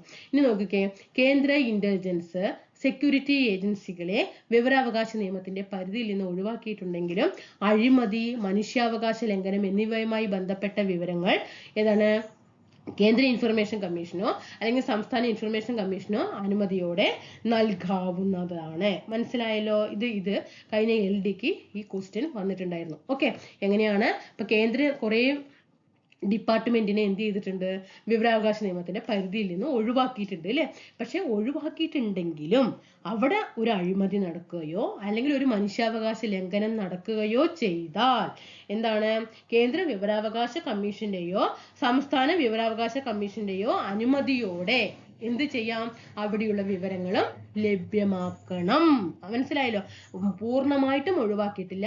അവിടെ അഴിമതി നടന്നിട്ടുണ്ടെങ്കിലോ മനുഷ്യാവകാശ ലംഘനം നടന്നിട്ടുണ്ടെങ്കിലോ എന്ത് ചെയ്യണം, കേന്ദ്രത്തിലെ ഇൻഫർമേഷൻ കമ്മീഷന്റെയോ അല്ലെങ്കിൽ സംസ്ഥാനത്തെ ഇൻഫർമേഷൻ കമ്മീഷന്റെയോ അനുമതിയോട് കൂടിയിട്ട് അവിടെ നിന്നുള്ള വിവരങ്ങൾ ലഭ്യമാക്കിയേ തീരൂ. 2019 ഏതാണ് 2000 വർഷം ആലോചിക്കണം. 2019 രഞ്ജൻ ഗൊഗോയ്, ജസ്റ്റിസ് രഞ്ജൻ, സുപ്രീം കോടതി ചീഫ് ജസ്റ്റിസ് ആയിരുന്നല്ലോ 2019 സുപ്രീം കോടതി ചീഫ് ജസ്റ്റിസ് എന്ന രഞ്ജൻ ഗൊഗോയി അധ്യക്ഷനായിട്ടുള്ള ഒരു 5 അംഗ ഭരണഘടനാ ബെഞ്ച് എന്ത് ചെയ്തിട്ടുണ്ടായിരുന്നു? സുപ്രീം കോടതിയുടെ ചോദ്യം വരും കേട്ടോ. സുപ്രീം കോടതി ചീഫ് ജസ്റ്റിസിന്റെ ഓഫീസും വിവരാവകാശ നിയമത്തിന്റെ പരിധിയിൽ വരും. പ്രധാനമന്ത്രിയുടെ ഓഫീസും വിവരാവകാശ നിയമത്തിന്റെ പരിധിയിലുണ്ട് കേട്ടോ. സുപ്രീം കോടതിയുടെ ചീഫ് ജസ്റ്റിസ്, സുപ്രീം കോടതി ചീഫ് ജസ്റ്റിസിന്റെ ഓഫീസും പരിധിയിൽ വരുന്നുണ്ട്. പ്രധാനമന്ത്രിയുടെ ഓഫീസും ഏതിന്റെ പരിധിയിൽ വരും? വിവരാവകാശ നിയമത്തിന്റെ പരിധിയിൽ വരും. നോക്കണം, 2019 രഞ്ജൻ ഗൊഗോയി അധ്യക്ഷനായിട്ടുള്ള 5 അംഗ ഭരണഘടനാ ബെഞ്ച് സുപ്രീം കോടതി ചീഫ് ജസ്റ്റിസിന്റെ ഓഫീസും വിവരാവകാശ നിയമത്തിന്റെ പരിധിയിൽ വരും എന്ന് പറഞ്ഞ കേസ് ഏതാണ്? Supreme court public information officer versus Subhash Chandra Agarwal കേസാണ്. ഏതാണ്? Supreme court public information officer versus Subhash Chandra Agarwal കേസാണ് എന്ത് പറഞ്ഞത്? സുപ്രീം കോടതി ചീഫ് ജസ്റ്റിസിന്റെ ഓഫീസും വിവരാവകാശ നിയമത്തിന്റെ പരിധിയിൽ വരുമെന്ന കേസ്. ഇനി ആദ്യമായിട്ട് ഒരു വിവരാവകാശ നിയമത്തിന് അപേക്ഷ നൽകിയ വ്യക്തിയാണ് ഷാഹിദ് റാസ ബർണായി. ആരാണ്? ഷാഹിദ് റാസ ബർണായി ആണ് ആദ്യമായിട്ട് ഒരു വിവരാവകാശം ലഭിക്കാൻ വേണ്ടിയിട്ട് ആദ്യമായിട്ട് അപേക്ഷ സമർപ്പിച്ച വ്യക്തി ആരെന്ന് ചോദിച്ചാൽ ആരാണ്? ഷാഹിദ് റാസ ബർണായി. ഇനി അരുണാചൽ പ്രദേശിൽ എന്ത് ചെയ്തിട്ടുണ്ടായിരുന്നു? ഒരു പബ്ലിക് ഇൻഫർമേഷൻ, നമ്മൾ PIOക്കോ അല്ലെങ്കിൽ APIOക്കോ പരാതി കൊടുക്കുമ്പോഴല്ല, അവിടെയുള്ള ഒരു PIO എന്ത് ചെയ്തു? ഒരു വ്യക്തി അപേക്ഷ സമർപ്പിച്ച സമയത്ത് കൃത്യമായിട്ടുള്ള വിവരങ്ങളൊന്നും അവർക്ക് കൊടുത്തില്ല. അങ്ങനെ ആ കൊടുക്കാതിരുന്നപ്പോൾ ആ PIOക്ക് എന്ത് ചെയ്തിട്ടുണ്ടായിരുന്നു? ജാമ്യമില്ല അറസ്റ്റ് വാറന്റ് പുറപ്പെടുവിച്ചിട്ടുണ്ടായിരുന്നു. അത് ഏത് സംസ്ഥാനത്തിലാണെന്ന് ചോദിച്ചാൽ അരുണാചൽ പ്രദേശിലെ PIOക്കാണ്. ഓക്കെ. പിന്നെ ടെലിഫോണിലൂടെ നമ്മളിപ്പോൾ ഒരു ഫോൺ കോൾ അമർത്തിയിട്ട് നമുക്ക് ഇന്ന വിവരം ലഭ്യമാക്കാൻ അതിനുള്ള സംവിധാനം ഒരുക്കിയ സംസ്ഥാനം ഏതാണെന്ന് ചോദിച്ചാൽ അത് ഉത്തർപ്രദേശാണ് കേട്ടോ. ടെലിഫോണിലൂടെ വിവരാവകാശ നിയമപ്രകാരം അപേക്ഷ സമർപ്പിക്കാനുള്ള സംവിധാനം ഏർപ്പെടുത്തിയ ആദ്യത്തെ സംസ്ഥാനമാണ് ഉത്തർപ്രദേശ്. ഇനി ഈ 30 ദിവസവും 40 ദിവസവും നോക്കിക്കേ. പൊതു അതോറിറ്റി അപേക്ഷ, നമ്മളിപ്പോൾ ഒരു അപേക്ഷ കൊടുത്തിട്ട് വിവരങ്ങൾ നൽകിയില്ല എന്ന് വെക്കാം. ഒരു പൊതു അതോറിറ്റിയിൽ നിന്നും നമുക്കൊരു വിവരം ലഭ്യമാക്കണം. അതിന് ഞാൻ ഒരു അപേക്ഷ കൊടുക്കുകയാണ്, ഒരു പൊതു അതോറിറ്റിക്ക് അപേക്ഷ കൊടുക്കണം. എന്നിട്ട് എനിക്ക് എന്ത് ചെയ്തിട്ടുണ്ടായിരുന്നില്ല, അതായത് എനിക്കിപ്പോൾ ഒരു 30 ദിവസത്തിന്, അതായത് ഒരു മാസത്തിന് 30 ദിവസം നമുക്ക് ഡേറ്റ് വെച്ചിട്ടുണ്ട് കണക്കാക്കാം. ഓക്കെ, 30 ദിവസത്തിനുള്ളിൽ എനിക്ക് എന്ത് ചെയ്യണം? എനിക്ക് ആ വിവരം ലഭിച്ചേ തീരും. പക്ഷെ എനിക്ക് എന്ത് ചെയ്തെന്നില്ല, അവര് വിവരങ്ങൾ ലഭ്യമാക്കില്ല. പക്ഷേ അപ്പൊ എന്ത് ചെയ്യണം? അതിനുശേഷം വിവരങ്ങൾ നമുക്ക് വീണ്ടും അപേക്ഷ എഴുതാനോ സ്റ്റാമ്പ് ഒട്ടിക്കാനോ പൈസ കൊടുക്കാനോ ഒന്നും നമുക്ക് പറ്റില്ല. അവരെന്ത് ചെയ്യണം? 30 ദിവസത്തിനുള്ളിൽ തന്നെ സൗജന്യമായിട്ട്, അടുത്ത 30 ദിവസത്തിനുള്ളിൽ നമുക്ക് എന്ത് ചെയ്യണം? സൗജന്യമായിട്ട് തന്നെ വിവരങ്ങൾ നൽകിയേ പറ്റൂ. മനസ്സിലായല്ലോ? ഓക്കെ, 30 ദിവസം. അപ്പൊ പൊതു അതോറിറ്റി അപേക്ഷാ വിവരങ്ങൾ നൽകിയില്ലെങ്കിൽ അതിനുശേഷം വിവരങ്ങൾ സൗജന്യമായി നൽകേണ്ടത് എത്ര ദിവസത്തിനുള്ളിൽ എന്ന് ചോദിച്ചാൽ 30 ദിവസത്തിനുള്ളിലാണ്. ഇനി മൂന്നാം കക്ഷി അതിൽ ഉൾപ്പെടുകയാണെങ്കിൽ എങ്ങനെയാണ്? മൂന്നാം കക്ഷിയുടെ വിവരങ്ങളുടെ കാര്യത്തില് വിവരാവകാശ അപേക്ഷ സമർപ്പിച്ചിട്ട് എത്ര ദിവസത്തിനുള്ളിൽ വിവരങ്ങൾ നൽകിയില്ലെങ്കിൽ അതിനുശേഷം വിവരങ്ങൾ സൗജന്യമായിട്ട് നൽകണം? 40 ദിവസത്തിനുള്ളിൽ വിവരങ്ങൾ സൗജന്യമായിട്ട് നൽകണം. ഈ മൂന്നാം കക്ഷി എന്ന് പറയുന്നത് ആരാണ്? ഇപ്പൊ ഞാന് ഒരു ഓഫീസിലെ ഏതെങ്കിലും ഒരു ഉദ്യോഗസ്ഥനെതിരെ കൊടുക്കുകയാണെന്ന് വെക്കാം. ഇപ്പൊ നിങ്ങൾ എന്നെ മനസ്സിൽ കണ്ടോളൂ, അല്ലെങ്കിൽ നിങ്ങളുടെ മനസ്സിൽ കാണാം. ഞാൻ ഏതെങ്കിലും ഒരു പോസ്റ്റിലിരിക്കുന്ന, ഒരു താൽക്കാലികമായിട്ട് നിയമിച്ചിരിക്കുന്ന ഒരു ഉദ്യോഗസ്ഥനെതിരെ ഒരു വിവരാവകാശ നിയമം അപേക്ഷ സമർപ്പിക്കണം. അയാളെ എത്ര വർഷമായി അവിടെ ജോലി ചെയ്തിട്ട് അയാളെ നിങ്ങൾ സ്ഥിരമാക്കിയോ, അയാൾക്ക് എന്ത് യോഗ്യത അടിസ്ഥാനമാക്കിയിട്ടാണ് അയാളെ അവിടെ താൽക്കാലികമായി നിയമിച്ചിരിക്കുന്നത്, എല്ലാ വിവരങ്ങളും എനിക്ക് ലഭ്യമാക്കണം എന്ന് പറഞ്ഞിട്ട് ഞാനൊരു അപേക്ഷ കൊടുത്തു കഴിഞ്ഞാൽ, ഞാനിപ്പോൾ ഒരു പൊതു അതോറിറ്റിക്ക് എന്ത് ചെയ്യണം? ഒരു അപേക്ഷ കൊടുത്തു. ആ സ്ഥാപനത്തിൽ അപേക്ഷ കൊടുക്കുമ്പോൾ ഓട്ടോമാറ്റിക്കായിട്ട് അവിടെയുള്ള ഉദ്യോഗസ്ഥൻ എന്ത് ചെയ്യും? ഈ പറഞ്ഞ ആരെ കുറിച്ചിട്ടാണോ ഞാൻ കൊടുത്തിട്ടുണ്ടല്ലോ ആ വ്യക്തിയെ ബന്ധപ്പെടും. ഓക്കെ, ഏത് ഉദ്യോഗസ്ഥനെയാണോ കൊടുത്തത് ആ ഉദ്യോഗസ്ഥനുമായിട്ട് ബന്ധപ്പെട്ടിട്ട് അപ്പോൾ എന്ത് ചെയ്യും? അവിടെ മൂന്നാമത്തെ കക്ഷി വന്നില്ലേ, വീണ്ടും അയാൾ വന്നു. അപ്പൊ അയാളെയാണ് എന്ത് പറയുന്നത്? മൂന്നാം കക്ഷി എന്ന് പറഞ്ഞത്. അപ്പൊ ആ ഉദ്യോഗസ്ഥൻ ഞാൻ ആരെ കുറിച്ചിട്ടാണോ അന്വേഷിച്ചിരിക്കുന്നത് ആ വ്യക്തിയെ ബന്ധപ്പെടും. അപ്പൊ ആ വ്യക്തിയാണ് എന്ത് പറയുന്നത്?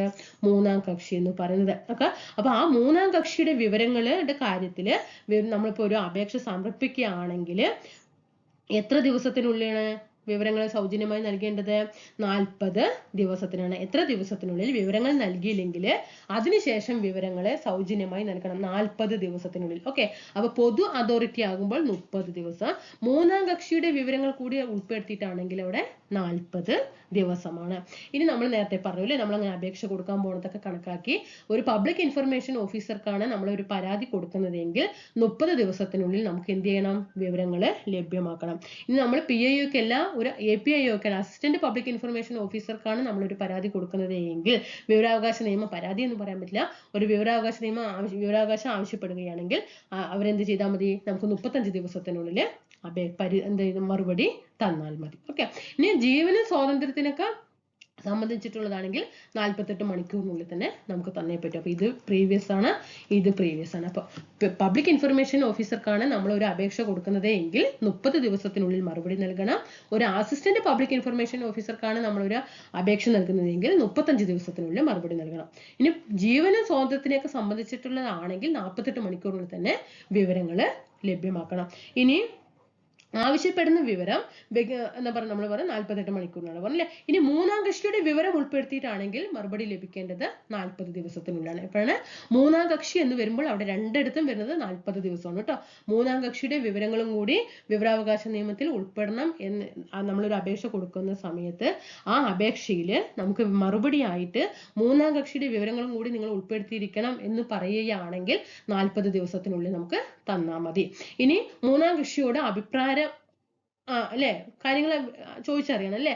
ആ മൂന്നാം കക്ഷിയോട് അഭിപ്രായം ആരായാൻ 5 ദിവസം, മൂന്നാം കക്ഷിക്ക് മറുപടി നൽകാൻ 10 ദിവസം, അപേക്ഷ മറ്റൊരു വിവരാധിക കൈമാറാൻ 5 ദിവസം. മനസ്സിലായോ? ഇവിടെ മൂന്നാം കക്ഷിക്ക് ഇനി ഞാനൊരു അപേക്ഷ കൊടുക്കുന്ന സമയത്ത്, അതൊന്ന് നിങ്ങൾ ഇവിടെ ഈ ഭാഗത്ത് ശ്രദ്ധിച്ച് പഠിച്ചാൽ തന്നെ മനസ്സിലാകുള്ളൂ, കൺഫ്യൂഷൻ വരുന്ന ഭാഗമാണ്. ഇപ്പോൾ ഞാനൊരു അപേക്ഷ കൊടുക്കുന്ന സമയത്ത് എനിക്ക് മൂന്നാം കക്ഷിയുടെ വിവരങ്ങളും കൂടിയിട്ട് അതിൽ ഉൾപ്പെടുത്തണമെങ്കിൽ നമുക്ക് എത്ര ദിവസത്തിനുള്ളിൽ മറുപടി കിട്ടുള്ളൂ? 40 ദിവസത്തിനുള്ളിൽ മറുപടി കിട്ടുകയുള്ളൂ. ഇനി മൂന്നാം കക്ഷിയോട് അഭിപ്രായം ആരായാൻ വേണ്ട സമയപരിധി 5 ദിവസമാണ്. ഇനി മൂന്നാം കക്ഷിക്ക് മറുപടി നൽകാനുള്ള സമയപരിധി 10 ദിവസമാണ്. മൂന്നാം കക്ഷിക്ക് മറുപടി നൽകാനുള്ള സമയപരിധി 10 ദിവസമാണ്. ഇനി അപേക്ഷ മറ്റൊരു വിവരാധികാരിക്ക് കൈമാറാനുള്ള ദിവസം 5 ദിവസമാണ്. ഓക്കെ ആണല്ലോ? നന്നായിട്ട് ഈ ഭാഗം ഒന്ന് ശ്രദ്ധിക്കണം. ഇനി നമുക്ക് അപ്പീൽ എങ്ങനെയാണ് കൊടുക്കുന്നതെന്ന് നമുക്ക് നോക്കാം. എത്ര ദിവസത്തിനുള്ളിലാണ് ഒന്നാമത്തെ അപ്പീൽ സമർപ്പിക്കേണ്ടത്? 30 ദിവസത്തിനുള്ളിൽ നമ്മൾ എന്ത് ചെയ്യണം? ഒന്നാമത്തെ അപ്പീൽ നൽകണം. ഓക്കെ, അതായത് നമുക്ക് മറുപടി ലഭിച്ച് അല്ലെങ്കിൽ മറുപടി ലഭിക്കേണ്ട സമയപരിധി അവസാനിച്ചിട്ട് 30 ദിവസത്തിനുള്ളിൽ. ഓക്കെ, നമുക്ക് എങ്ങനെയാണ് നമ്മൾ പബ്ലിക് ഇൻഫർമേഷൻ ഓഫീസർക്ക് ഒരു അപേക്ഷ കൊടുത്തു, നമുക്ക് എന്ത് തന്നില്ല? വിവരം തന്നില്ല. അപ്പൊ നമ്മൾ എന്ത് ചെയ്യാണ്? പബ്ലിക് ഇൻഫർമേഷൻ ഓഫീസറുടെ തൊട്ടു മുകളിലുള്ള, നേരത്തെ പറഞ്ഞതാണ് ഇത്, തൊട്ടു മുകളിലുള്ള ഉദ്യോഗസ്ഥന് നമ്മൾ എന്ത് ചെയ്യാണ്? ഒന്നാമത്തെ അപ്പീല് കൊടുക്കുകയാണ്. എപ്പോഴാണ് ഈ അപ്പീല് കൊടുക്കേണ്ടത്? മറുപടി ലഭിക്കേണ്ട സമയപരിധി അവസാനിച്ചു. മറുപടി ലഭിക്കേണ്ട സമയപരിധി അവസാനിച്ചിട്ട് 30 ദിവസത്തിനുള്ളിൽ തന്നെ നമ്മൾ എന്ത് ചെയ്യണം? ഒന്നാമത്തെ അപ്പീല് പബ്ലിക് ഇൻഫർമേഷൻ ഓഫീസറുടെ തൊട്ടു മുകളിലുള്ള ഉദ്യോഗസ്ഥന് കൊടുക്കണം. ഇനി എന്ത് ചെയ്യണം? ആ അപ്പീല് തീർപ്പാക്കിയിട്ട് നമുക്ക് 30 ദിവസത്തിനുള്ളിൽ തന്നെ എന്ത് ചെയ്യണം? മറുപടി തന്നിരിക്കണം. ഇനി 30 ദിവസത്തിനുള്ളിൽ തരാൻ പറ്റിയില്ല, 45 ദിവസം വരെ എടുക്കാം. എങ്ങനെയാണ്? 30 ദിവസത്തിനുള്ളിൽ തരണം എന്ന് നിർബന്ധമാണ്. ഇനി ബൈ ചാൻസ് 30 ദിവസത്തിനുള്ളിൽ തരാൻ പറ്റിയില്ല, 45 ദിവസം എടുത്തിട്ടുണ്ടെങ്കിൽ അതിനുള്ള മതിയായ കാരണം രേഖപ്പെടുത്തിയിരിക്കണം. മതിയായിട്ടുള്ള കാരണം രേഖപ്പെടുത്തിയാൽ മാത്രമേ 45 ദിവസത്തിനുള്ളിൽ തരാൻ പറ്റുള്ളൂ. ഇനി അത് കഴിഞ്ഞു രണ്ടാമത്തെ അപ്പീൽ കൊടുക്കുന്നത് എത്ര ദിവസത്തിനുള്ളിലാണ്? മറുപടി ലഭിക്കേണ്ട അല്ലെ, മതിയായിട്ട് എന്താണ് കാലാവധി അവസാനിച്ചിട്ട് അല്ലെ, നമുക്ക് അതായത് മറുപടി ലഭിക്കേണ്ട സമയപരിധി അവസാനിച്ച് എത്ര ദിവസത്തിനുള്ളിൽ? 90 ദിവസത്തിനുള്ളിൽ ആർക്ക് കൊടുക്കണം? രണ്ടാമത്തെ അപ്പീല് സംസ്ഥാനത്തെ ഇൻഫർമേഷൻ കമ്മീഷണർക്കോ കേന്ദ്രത്തിലെ ഇൻഫർമേഷൻ കമ്മീഷണർക്കോ എന്ത് ചെയ്യണം? രണ്ടാമത്തെ അപ്പീല് 90 ദിവസത്തിനുള്ളിൽ സമർപ്പിക്കണം. പക്ഷേ നമ്മൾ നേരത്തെ പറഞ്ഞ പോലെ 30 ദിവസത്തിനുള്ളിൽ തരണമെന്നോ 45 ദിവസത്തിനുള്ളിൽ തരണമെന്നോ ഒന്നും ഇവിടെ നമുക്ക് രണ്ടാമത്തെ അപ്പീലില് ആരോട് പറയാൻ പറ്റില്ല? വിവരാവകാശ കമ്മീഷനോട് അഭിപ്രായം പറയാൻ പറ്റും. അതുകൊണ്ട് സമയപരിധി അവിടെ എന്ത് ചെയ്തില്ല, അതൊക്കെ സ്റ്റേറ്റ്മെന്റ് വരുമ്പോൾ ഇതെങ്ങനെ ചോദ്യം വരുമ്പോൾ കൺഫ്യൂഷൻ അടിക്കാൻ പാടില്ല കേട്ടോ. അവിടെ സമയപരിധി നിഷ്കർഷിച്ചിട്ടില്ല. ഓക്കെ ആണല്ലോ. ഇനി എങ്ങനെയൊക്കെയാണ് ഫീസ് അടയ്ക്കുന്ന രീതികൾ, വിവരാവകാശവുമായി ബന്ധപ്പെട്ട് ഫീസ് അടയ്ക്കുന്ന രീതികൾ, ഒന്നെങ്കിൽ കോർട്ട് ഫീസ് സ്റ്റാമ്പ് വഴി ഫീസ് അടയ്ക്കാം, അല്ലെങ്കിൽ ഗവൺമെന്റ് ട്രഷറി വഴി ഫീസ് അടയ്ക്കാം, അല്ലെങ്കിൽ പബ്ലിക് ഇൻഫർമേഷൻ ഓഫീസറുടെ അല്ലെങ്കിൽ അസിസ്റ്റന്റ് പബ്ലിക് ഇൻഫർമേഷൻ ഓഫീസറുടെ ഓഫീസിൽ നിർദ്ദിഷ്ട റെസിപ്റ്റ് വഴി, ഓക്കെ, റെസിപ്റ്റ് വഴി അടയ്ക്കാം, അല്ലെങ്കിൽ DD ബാങ്ക് വഴി അടയ്ക്കാം, പോസ്റ്റൽ ഓർഡർ വഴിയൊക്കെ നമുക്ക് എന്ത് ചെയ്യാം, ഫീസ് അടയ്ക്കാവുന്നത്. ഇനി നമുക്കൊരു വിവരാവകാശം നമ്മൾ ഒരു അപേക്ഷ കൊടുത്തു കഴിഞ്ഞാൽ നമുക്ക് വിവരം ലഭ്യമാക്കാൻ ഒരു A4 സൈസ് പേപ്പറിലാണ് നമുക്ക് വിവരം ലഭിക്കുന്നതെങ്കിൽ എത്രയാണ് പേജ് 1 നമ്മൾ നൽകേണ്ടത്? ആദ്യം 2 രൂപയായിരുന്നു, ഇപ്പൊ അതെന്താക്കി, ഭേദഗതിയൊക്കെ വന്നപ്പോൾ അത് 3 രൂപയാക്കി. അപ്പൊ A4 സൈസിൽ ഒരു നമുക്ക് വിവരം ലഭ്യമാക്കുമ്പോൾ നമ്മൾ അടയ്ക്കേണ്ട ഫീസിന്റെ നിരക്ക് 3 രൂപയാണ്. ഇനി ഒരു ഫ്ലോപ്പി ഡിസ്കിലാണ് വിവരങ്ങൾ ലഭിക്കുന്നതെങ്കിൽ ആദ്യം ഇതിന് 50 രൂപയായിരുന്നു, ഇപ്പൊ അതിന് 75 രൂപയ്ക്ക്. കാരണം ആദ്യത്തേത് പഠിക്കണം, ചിലപ്പോൾ ചോദ്യങ്ങൾ അങ്ങനെയും വരാം. ഇനി ഫ്ലോപ്പിയിലും വേണ്ട പേപ്പറിലൊന്നും വേണ്ടാന്ന് വെക്കാം, നമുക്ക് വിവരങ്ങൾ നേരിട്ട് പരിശോധിച്ചാൽ മതി എന്നാണെങ്കിൽ വിവരം നേരിട്ട് പരിശോധിക്കാൻ ആദ്യത്തെ 1 മണിക്കൂർ നമുക്ക് എന്ത് ചെയ്യും, സൗജന്യമായിട്ട് പരിശോധിക്കാം. ഇനി ആ 1 മണിക്കൂറിനുള്ളിൽ നമുക്ക് പരിശോധിച്ചിട്ട് വിവരങ്ങളൊന്നും കിട്ടിയില്ലെങ്കിൽ നമ്മൾ എന്ത് ചെയ്യും, വീണ്ടും കുറച്ച് മണിക്കൂറുകൾ കൂടി എടുക്കും അല്ലേ. അങ്ങനെ തുറന്നുള്ള ഓരോ 30 മിനിറ്റിനും 10 രൂപ വെച്ചിട്ട്, ഓരോ 30 മിനിറ്റിനും 10 രൂപ. അപ്പൊ 1 മണിക്കൂർ ആകുമ്പോഴേക്ക് എത്രയായി, 20 രൂപ വെച്ചിട്ടായി അല്ലേ. അപ്പൊ ഓരോ 30 മിനിറ്റിനും 10 രൂപ. അതൊക്കെ ശ്രദ്ധിക്കണം കേട്ടോ, ഇതൊക്കെ ശ്രദ്ധിക്കണേ. ഓരോ 30 മിനിറ്റിനും 10 രൂപ വെച്ചിട്ട് എടുക്കും. BPLകാർക്ക് എന്താണ്, സൗജന്യമാണ് അല്ലെ. BPLകാർക്ക് വിവരാവകാശത്തിന് നമുക്ക് അപേക്ഷ കൊടുക്കാൻ എന്താണ്, സൗജന്യമായിട്ട് തന്നെ നമുക്ക് വിവരങ്ങൾ ലഭ്യമാക്കും. മനസ്സിലായോ? ഏത് സെക്ഷൻ പ്രകാരം ചോദ്യം വരും കേട്ടോ, സെക്ഷൻ 7 5 പ്രകാരമാണ് BPLകാർക്ക് സൗജന്യമാക്കിയിരിക്കുന്നത്. ഓക്കെ, BPLകാർക്ക് സൗജന്യമാക്കിയത് സെക്ഷൻ ഏത് പ്രകാരമാണ്, 7 5 പ്രകാരം, 7 5. ഇനി 2019 ചോദിച്ചതാണ് വർഷം ഏതെന്ന് ചോദിച്ചിട്ടുണ്ട്. വിവരാവകാശ നിയമം ഭേദഗതി ചെയ്ത വർഷം 2019 2019 ജൂലൈ മാസം 19 തീയതി ലോകസഭയിൽ ബില്ല് അവതരിപ്പിച്ചു. ആരാണ് അവതരിപ്പിച്ചത്? ജിതേന്ദ്ര സിംഗ്. പ്രീവിയസ് ക്വസ്റ്റ്യൻ ആണ്. ജിതേന്ദ്ര സിംഗ് ആണ് 2019 ജൂലൈ 19 എന്ത് ചെയ്യുന്നത്, ലോകസഭയിൽ അവതരിപ്പിക്കുന്നത്. 2019 ജൂലൈ 22 തീയതി, 19 കഴിഞ്ഞ് 20 21 22 അല്ലേ. 2019 ജൂലൈ 22 എന്ത് ചെയ്തു, പാസ്സാക്കുകയും ലോകസഭ പാസ്സാക്കി. രാജ്യസഭ 2019 ജൂലൈ 25 പാസ്സാക്കി. ഇവിടെ നോക്കിക്കേ, 3 വെച്ചിട്ട് ഗ്യാപ്പ് വരുന്നു അല്ലേ. 19 20 21 22 23 24 25 ഇവിടെ 3. Okay, 25 okay. പിന്നെ അതിൽ രാംനാഥ് കോവിന്ദ്, നമ്മൾ ആ സമയത്ത് ഇന്ത്യൻ പ്രസിഡന്റ് ആയിരുന്നു, അതിൽ ഒപ്പുവെച്ചു. 2019 ഓഗസ്റ്റ് 1 വിവരാവകാശ നിയമം ഭേദഗതിയോട് കൂടിയിട്ട് എന്ത് ചെയ്തു, രാംനാഥ് കോവിന്ദ് ഒപ്പുവെച്ചു. ഇനി എന്തൊക്കെയായിരുന്നു ഈ ഭേദഗതിയിൽ തീരുമാനങ്ങൾ ഉണ്ടായിരുന്നത്? 2019 ഭേദഗതിയിൽ എന്തൊക്കെ തീരുമാനങ്ങളായിരുന്നു ഉണ്ടായിരുന്നത്? കേന്ദ്ര ഗവൺമെന്റ് ആണ് എന്ത് ചെയ്യുന്നത്, ഈ വിവരാവകാശ കമ്മീഷന്റെ കാലാവധികളും ശമ്പളങ്ങളും അവർക്കുള്ള ആനുകൂല്യങ്ങളും ഒക്കെ തീരുമാനിക്കാനുള്ള അധികാരം ആരിൽ നിക്ഷിപ്തമാക്കി? കേന്ദ്ര ഗവൺമെന്റില് നിക്ഷിപ്തമാക്കി.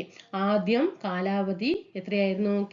വിവരാവകാശ കമ്മീഷന്റെ കാലാവധിയൊക്കെ 5 വർഷം അല്ലെങ്കിൽ 65 വയസ്സായിരുന്നു ആദ്യം കാലാവധി. ഇപ്പൊ ഭേദഗതിയോട് കൂടിയിട്ട് അതെന്തായി, 3 വർഷമാക്കിയിട്ട് മാറ്റിയിട്ടുണ്ട്. 3 വർഷമാക്കി. നമ്മൾ വിവരം എന്നല്ലേ പറയും. നമുക്ക് എന്താ അറിയേണ്ടത്? വിവരാവകാശ നിയമത്തിൽ നമുക്ക് എന്താണ് അറിയേണ്ടത്? വിവരമല്ലേ അറിയേണ്ടത്. വിവരം എത്ര വാക്കുകളുണ്ട് നോക്കിയേ, 3 വാക്ക്, 3 അക്ഷരമുള്ളത്, 3 അക്ഷരം. അപ്പൊ 3 വർഷം 3 എന്ന് കണക്കാക്കിയോട്ടാ. നമുക്ക് കുറെ കമ്മീഷൻ പഠിക്കുമ്പോഴേ 5 വർഷമാണോ 6 വർഷമാണോ ഈശ്വര ഒരേ കൺഫ്യൂഷൻ ആണല്ലേ. നമുക്കത് 5 ആണോ 65 ആണോ 70 ആണോ, ഞാൻ ക്രോഡീകരിച്ച് തന്നിട്ടുണ്ട് കേട്ടോ. ഒരു ക്ലാസ് നിങ്ങൾക്ക് തന്നിട്ടുണ്ട്. ഓരോ കമ്മീഷനും ഇത്ര കാലാവധിയാണ്, ഇത്ര വർഷമാണോ, ആര് നിയമിക്കുന്നു, ആര് നീക്കം ചെയ്യുന്നു ഒക്കെ പറഞ്ഞ് അതും കൂടി ഞാൻ വ്യക്തമാക്കി ഇട്ടുന്നുണ്ട് ക്ലാസ്. ഓക്കെ, അപ്പൊ 3 വർഷമാണ് വിവരാവകാശ നിയമത്തിന്റെ കാലാവധി. എപ്പോ? 2019 ഭേദഗതിയോട് കൂടിയിട്ട്. ഇനി നോക്കിക്കേ, 2,50,000 2,25,000 ആരുതാണിത്? 2019 ഭേദഗതി പ്രകാരം മുഖ്യ വിവരാവകാശ കമ്മീഷണർ ഉൾപ്പെടെ എല്ലാ വിവരാവകാശ കമ്മീഷണർമാരും അല്ലെ, കേന്ദ്ര മുഖ്യ എന്താണ് കാലാവധി എന്ന് പറഞ്ഞിട്ട് 3 വർഷം എന്ന് പറയുന്നത്. ഈ 2,50,000 എന്ന് പറയുന്നത് എന്താണ് കേന്ദ്രത്തിലെ മുഖ്യ വിവരാവകാശ കമ്മീഷണറുടെ ശമ്പളമാണ്. കേന്ദ്രത്തിലെ മുഖ്യ വിവരാവകാശ കമ്മീഷണറുടെ ശമ്പളം 2,50,000 പിന്നെ 2,25,000 വരുന്ന സംസ്ഥാനത്തെ മുഖ്യ വിവരാവകാശം. ഇത് കേന്ദ്രം, ഇത് സംസ്ഥാനം. ഓക്കെ, 2,50,000 2,25,000. നമുക്കിതിപ്പോ ഒന്നും വേണ്ട അല്ലെ, നമുക്ക് ഇത്രയൊന്നും ശമ്പളം വേണ്ട, നമുക്ക് ഈ രണ്ടും വേണ്ട, അതൊക്കെ വേണ്ട, നമുക്ക് ഇത് തന്നാൽ മതി ദൈവമേ. ഇത് ഈ ഒരു ഇത്രയെങ്കിലും സാലറിയിൽ നമുക്കൊരു ജോലി കിട്ടാൻ വേണ്ടി നമ്മളിൽ എത്ര ഉറക്കൊഴിക്കണേ, എത്ര നമ്മൾ എന്താ പറയാ, ഓരോരുത്തരുടെ അല്ലെ വാക്കുകളും കുത്തുവാക്കുകളും ഓരോരുത്തർ അല്ലെ എന്തൊക്കെ നമ്മൾ സഹിച്ചിട്ട് നമ്മൾ ഓരോ ഡേ തള്ളി നിൽക്കുന്നത് അല്ലെ PSC ക്ക് വേണ്ടിയിട്ട്. ഓക്കെ, നമുക്ക് ഇതെങ്കിലും ഒരു 25,000 സാലറി അല്ലേ, ഒക്കെ രക്ഷപ്പെടും, നമ്മളൊക്കെ രക്ഷപ്പെടും. ഓക്കെ, നമ്മൾ നേരത്തെ 7ൽ 5 പറഞ്ഞില്ലേ? ഓക്കെ, എന്ത് പറഞ്ഞത്? BPLകാർക്ക് സൗജന്യമാക്കിയത് അല്ലെ, ഫീസ് അടയ്ക്കണ്ട എന്ന് പറഞ്ഞു. സെക്ഷൻ 24ലാണ് വിവരാവകാശ നിയമത്തിൽ നിന്ന് ഒഴിവാക്കപ്പെട്ടിട്ടുള്ള സ്ഥാപനങ്ങളെ പരാമർശിക്കുന്ന സെക്ഷൻ ഏത് ചോദിച്ചാൽ സെക്ഷൻ 24. വിവരാവകാശ നിയമത്തിന്റെ പരിധിയിൽ നിന്ന് കുറെ സ്ഥാപനങ്ങൾ ഒഴിവാക്കിയിട്ടുണ്ടെന്ന് നമ്മൾ പഠിച്ചിട്ടുണ്ട് അല്ലെ. അങ്ങനെ പരിധിയിൽ നിന്നും ഒഴിവാക്കിയിട്ടുണ്ട്, പക്ഷെ അവിടെ അഴിമതിയോ മനുഷ്യാവകാശ ലംഘനമോ നടന്നാൽ അവിടെ എന്ത് നടക്കും? സംസ്ഥാനത്തെ ഇൻഫർമേഷൻ കമ്മീഷനോ അല്ലെങ്കിൽ കേന്ദ്രത്തിലെ ഇൻഫർമേഷനോ കമ്മീഷൻ എന്ത് ചെയ്യണം? വിവരങ്ങൾ അവിടെ നിന്നുള്ളത് എടുത്തേ തീരും. ഓക്കെ, അത് പറയുന്നുണ്ട്. അപ്പോൾ സെക്ഷൻ 24ആണ് ഏത് പറയുന്നത്? വിവരാവകാശ നിയമത്തിൽ നിന്നും ഒഴിവാക്കപ്പെട്ട സ്ഥാപനങ്ങളെ പരാമർശിക്കുന്ന സെക്ഷൻ. ഞാൻ ഒരു ക്ലാസ് ഇട്ടിട്ടുണ്ട്, ഏതൊക്കെ സ്ഥാപനങ്ങളാണ് വിവരാവകാശ നിയമത്തിന്റെ പരിധിയിൽ നിന്നും ഒഴിവാക്കപ്പെട്ടിട്ടുള്ള സ്ഥാപനങ്ങൾ എന്നതിന്റെ ഒരു ലിസ്റ്റ് തന്നെ ചെറിയ ഷോർട്ട് ആയിട്ട് ഒരു ക്ലാസ് ആണ്, അത് നമ്മുടെ ചാനലിൽ കിടക്കുന്നുണ്ട്, ഉപയോഗപ്പെടുത്തുക. ഇനി സെക്ഷൻ 24 പഠിച്ചല്ലോ. ഇനി ഷെഡ്യൂൾ 2. എന്താണ് ഷെഡ്യൂൾ 2 പറയുന്നത്? വിവരാവകാശ നിയമത്തിൽ നിന്നും ഒഴിവാക്കപ്പെട്ട സ്ഥാപനങ്ങളെ പരാമർശിക്കുന്ന ഷെഡ്യൂളാണ്. അപ്പൊ രണ്ടും ഒരേ വിഷയമാണ് പറയുന്നത്. സെക്ഷൻ 24 വകുപ്പ് 26 അധ്യായം 31 വകുപ്പ് 2 ഷെഡ്യൂൾ എന്ന് നമ്മൾ പറഞ്ഞു അല്ലേ. അതില് 31 വകുപ്പില് സെക്ഷൻ 24ാമത്തെ വകുപ്പിലാണ് വിവരാവകാശ നിയമത്തിന്റെ പരിധിയിൽ നിന്നും ഒഴിവാക്കപ്പെട്ടിട്ടുള്ള സ്ഥാപനങ്ങളെ കുറിച്ച് പരാമർശിക്കുന്നതും. ഷെഡ്യൂൾ 2ലാണ് ഏത് പറയുന്നത്? വിവരാവകാശ നിയമത്തിൽ നിന്നും ഒഴിവാക്കപ്പെട്ടിട്ടുള്ള സ്ഥാപനങ്ങളെ പരാമർശിക്കുന്ന ഷെഡ്യൂൾ ഏതാ ചോദിച്ചാൽ ഷെഡ്യൂൾ 2ആണ്. ഇനി വിവരാവകാശ നിയമത്തിൽ നിന്നും ഒഴിവാക്കപ്പെട്ടുള്ള സ്ഥാപനങ്ങളുടെ ഒരു ലിസ്റ്റ് ഞാൻ ക്ലാസ് എന്ത് ചെയ്തിട്ടുണ്ട്, അത് എന്ത് ചെയ്യുക? ഉപയോഗപ്പെടുത്തുക. ഇനി എങ്ങനെയൊക്കെയാണ് വിവരാവകാശ നിയമപ്രകാരം നമുക്ക് ലഭ്യമാകുന്ന വിവരങ്ങൾ എങ്ങനെയൊക്കെ ആയിരിക്കും ലഭ്യമാകുക? ഗവൺമെന്റ് ഓഫീസുമായി ബന്ധപ്പെട്ട വിവരങ്ങൾ നമുക്ക് ലഭ്യമാകും. ഗവൺമെന്റ് ഓഫീസുമായി ബന്ധപ്പെട്ട വിവരങ്ങൾ എങ്ങനെയൊക്കെയാണ്? ഫയലായിട്ട്, വിവരങ്ങൾ എന്നല്ല കേട്ടോ, ഇവിടെ ഫയലുകൾ എന്നാണ്. ഗവൺമെന്റ് ഓഫീസുമായി ബന്ധപ്പെട്ട ഫയല്, രേഖകള്, കരാറുകൾ, ലോ ബുക്ക്, സാമ്പിളുകൾ, സർക്കുലറുകൾ, ഉപദേശങ്ങൾ, പ്രമാണം, പത്രക്കുറിപ്പ്, മാതൃകകൾ, മെമ്മോകൾ, ഉത്തരവുകൾ, റിപ്പോർട്ടുകൾ, ഇമെയില്, ഇലക്ട്രോണിക് രൂപത്തിൽ കൈവശം വെച്ചിരിക്കുന്ന വിവരങ്ങള്, പൊതു അധികാരികൾക്ക് ലഭ്യമാകുന്ന സ്വകാര്യ സ്ഥാപനത്തെ സംബന്ധിച്ച വിവരങ്ങൾ, അങ്ങനെയൊക്കെ നമുക്ക് എന്ത് ചെയ്യും? വിവരങ്ങള് ഈ രീതിയിലൊക്കെ നമുക്ക് എന്ത് ചെയ്യും? വിവരങ്ങള് ലഭ്യമാകും.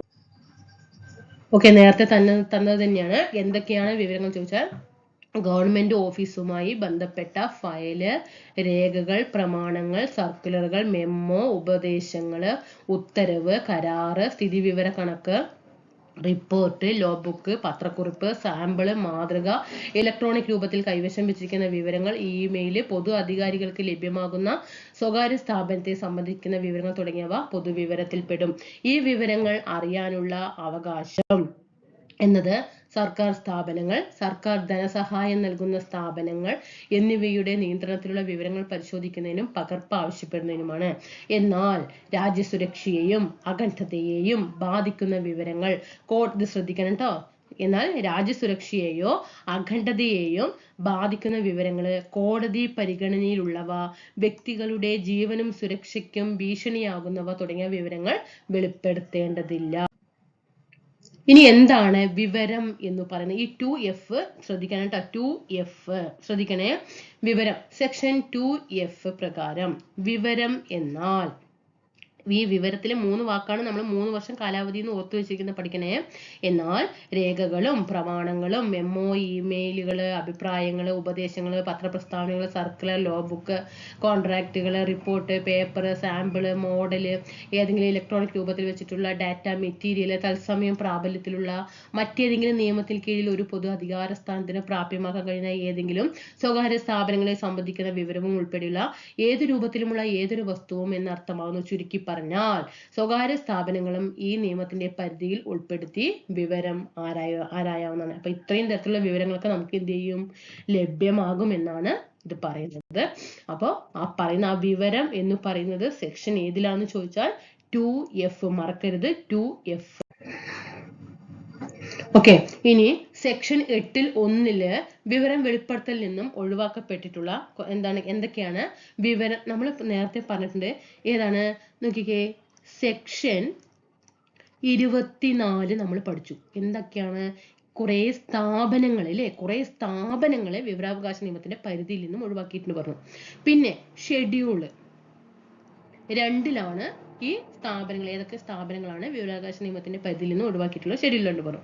ഇനി നോക്കിക്കേ, സെക്ഷൻ 8(1) നമുക്ക് ഒരുപാട് വകുപ്പുണ്ട്. എല്ലാ വകുപ്പും കൂടി പഠിച്ചിട്ട് വിവരാവകാശ നിയമം നിലവിൽ വരാൻ കാരണമായ സംഘടന ഏതെന്ന് ചോദിച്ചാൽ അവിടെ കിടന്ന് പരതുന്ന ആൾക്കാരാണ് നമ്മൾ. അപ്പൊ നമ്മൾ എന്ത് ചെയ്യണം?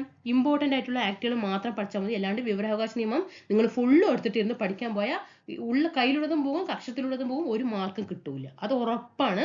അപ്പൊ ഞാൻ വേണ്ടത് മാത്രം സെക്ഷൻസ് പറയുന്നുള്ളൂ. സെക്ഷൻ 24 പറയുന്നത്, അത് നമ്മൾ നേരത്തെ പഠിച്ചതാണ്. വിവരാവകാശ നിയമത്തിന്റെ പരിധിയിൽ നിന്നും ഒഴിവാക്കപ്പെട്ടിട്ടുള്ള സ്ഥാപനങ്ങളാണ്.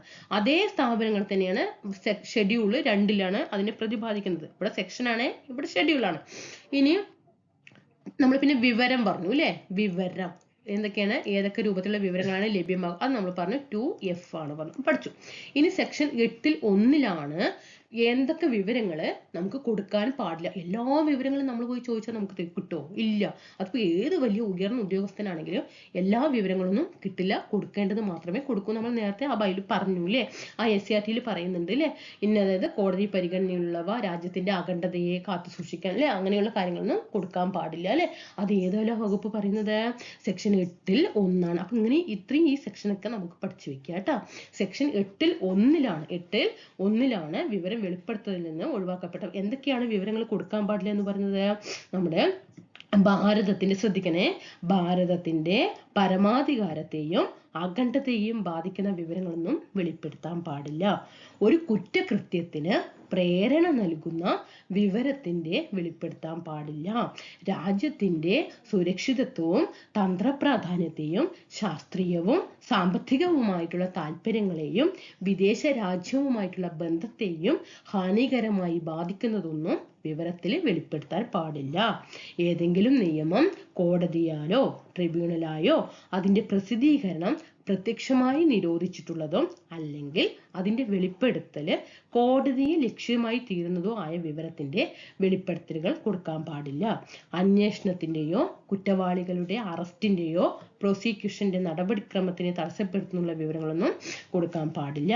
അനുയോജ്യമായ അധികാര സ്ഥാനത്തിന് പൊതുജനത്തിന്റെ ഭൂരിപക്ഷ താല്പര്യം അത്തരം വിവരത്തിന്റെ വെളിപ്പെടുത്തൽ ആവശ്യപ്പെടുന്നുവെന്ന് ബോധ്യപ്പെടുമ്പോഴല്ലാതെ വിശ്വാസാധിഷ്ഠിത ബന്ധത്തിന്മേൽ ഒരു വ്യക്തിക്ക് ലഭ്യമായ വിവരം കൊടുക്കാൻ പാടില്ല.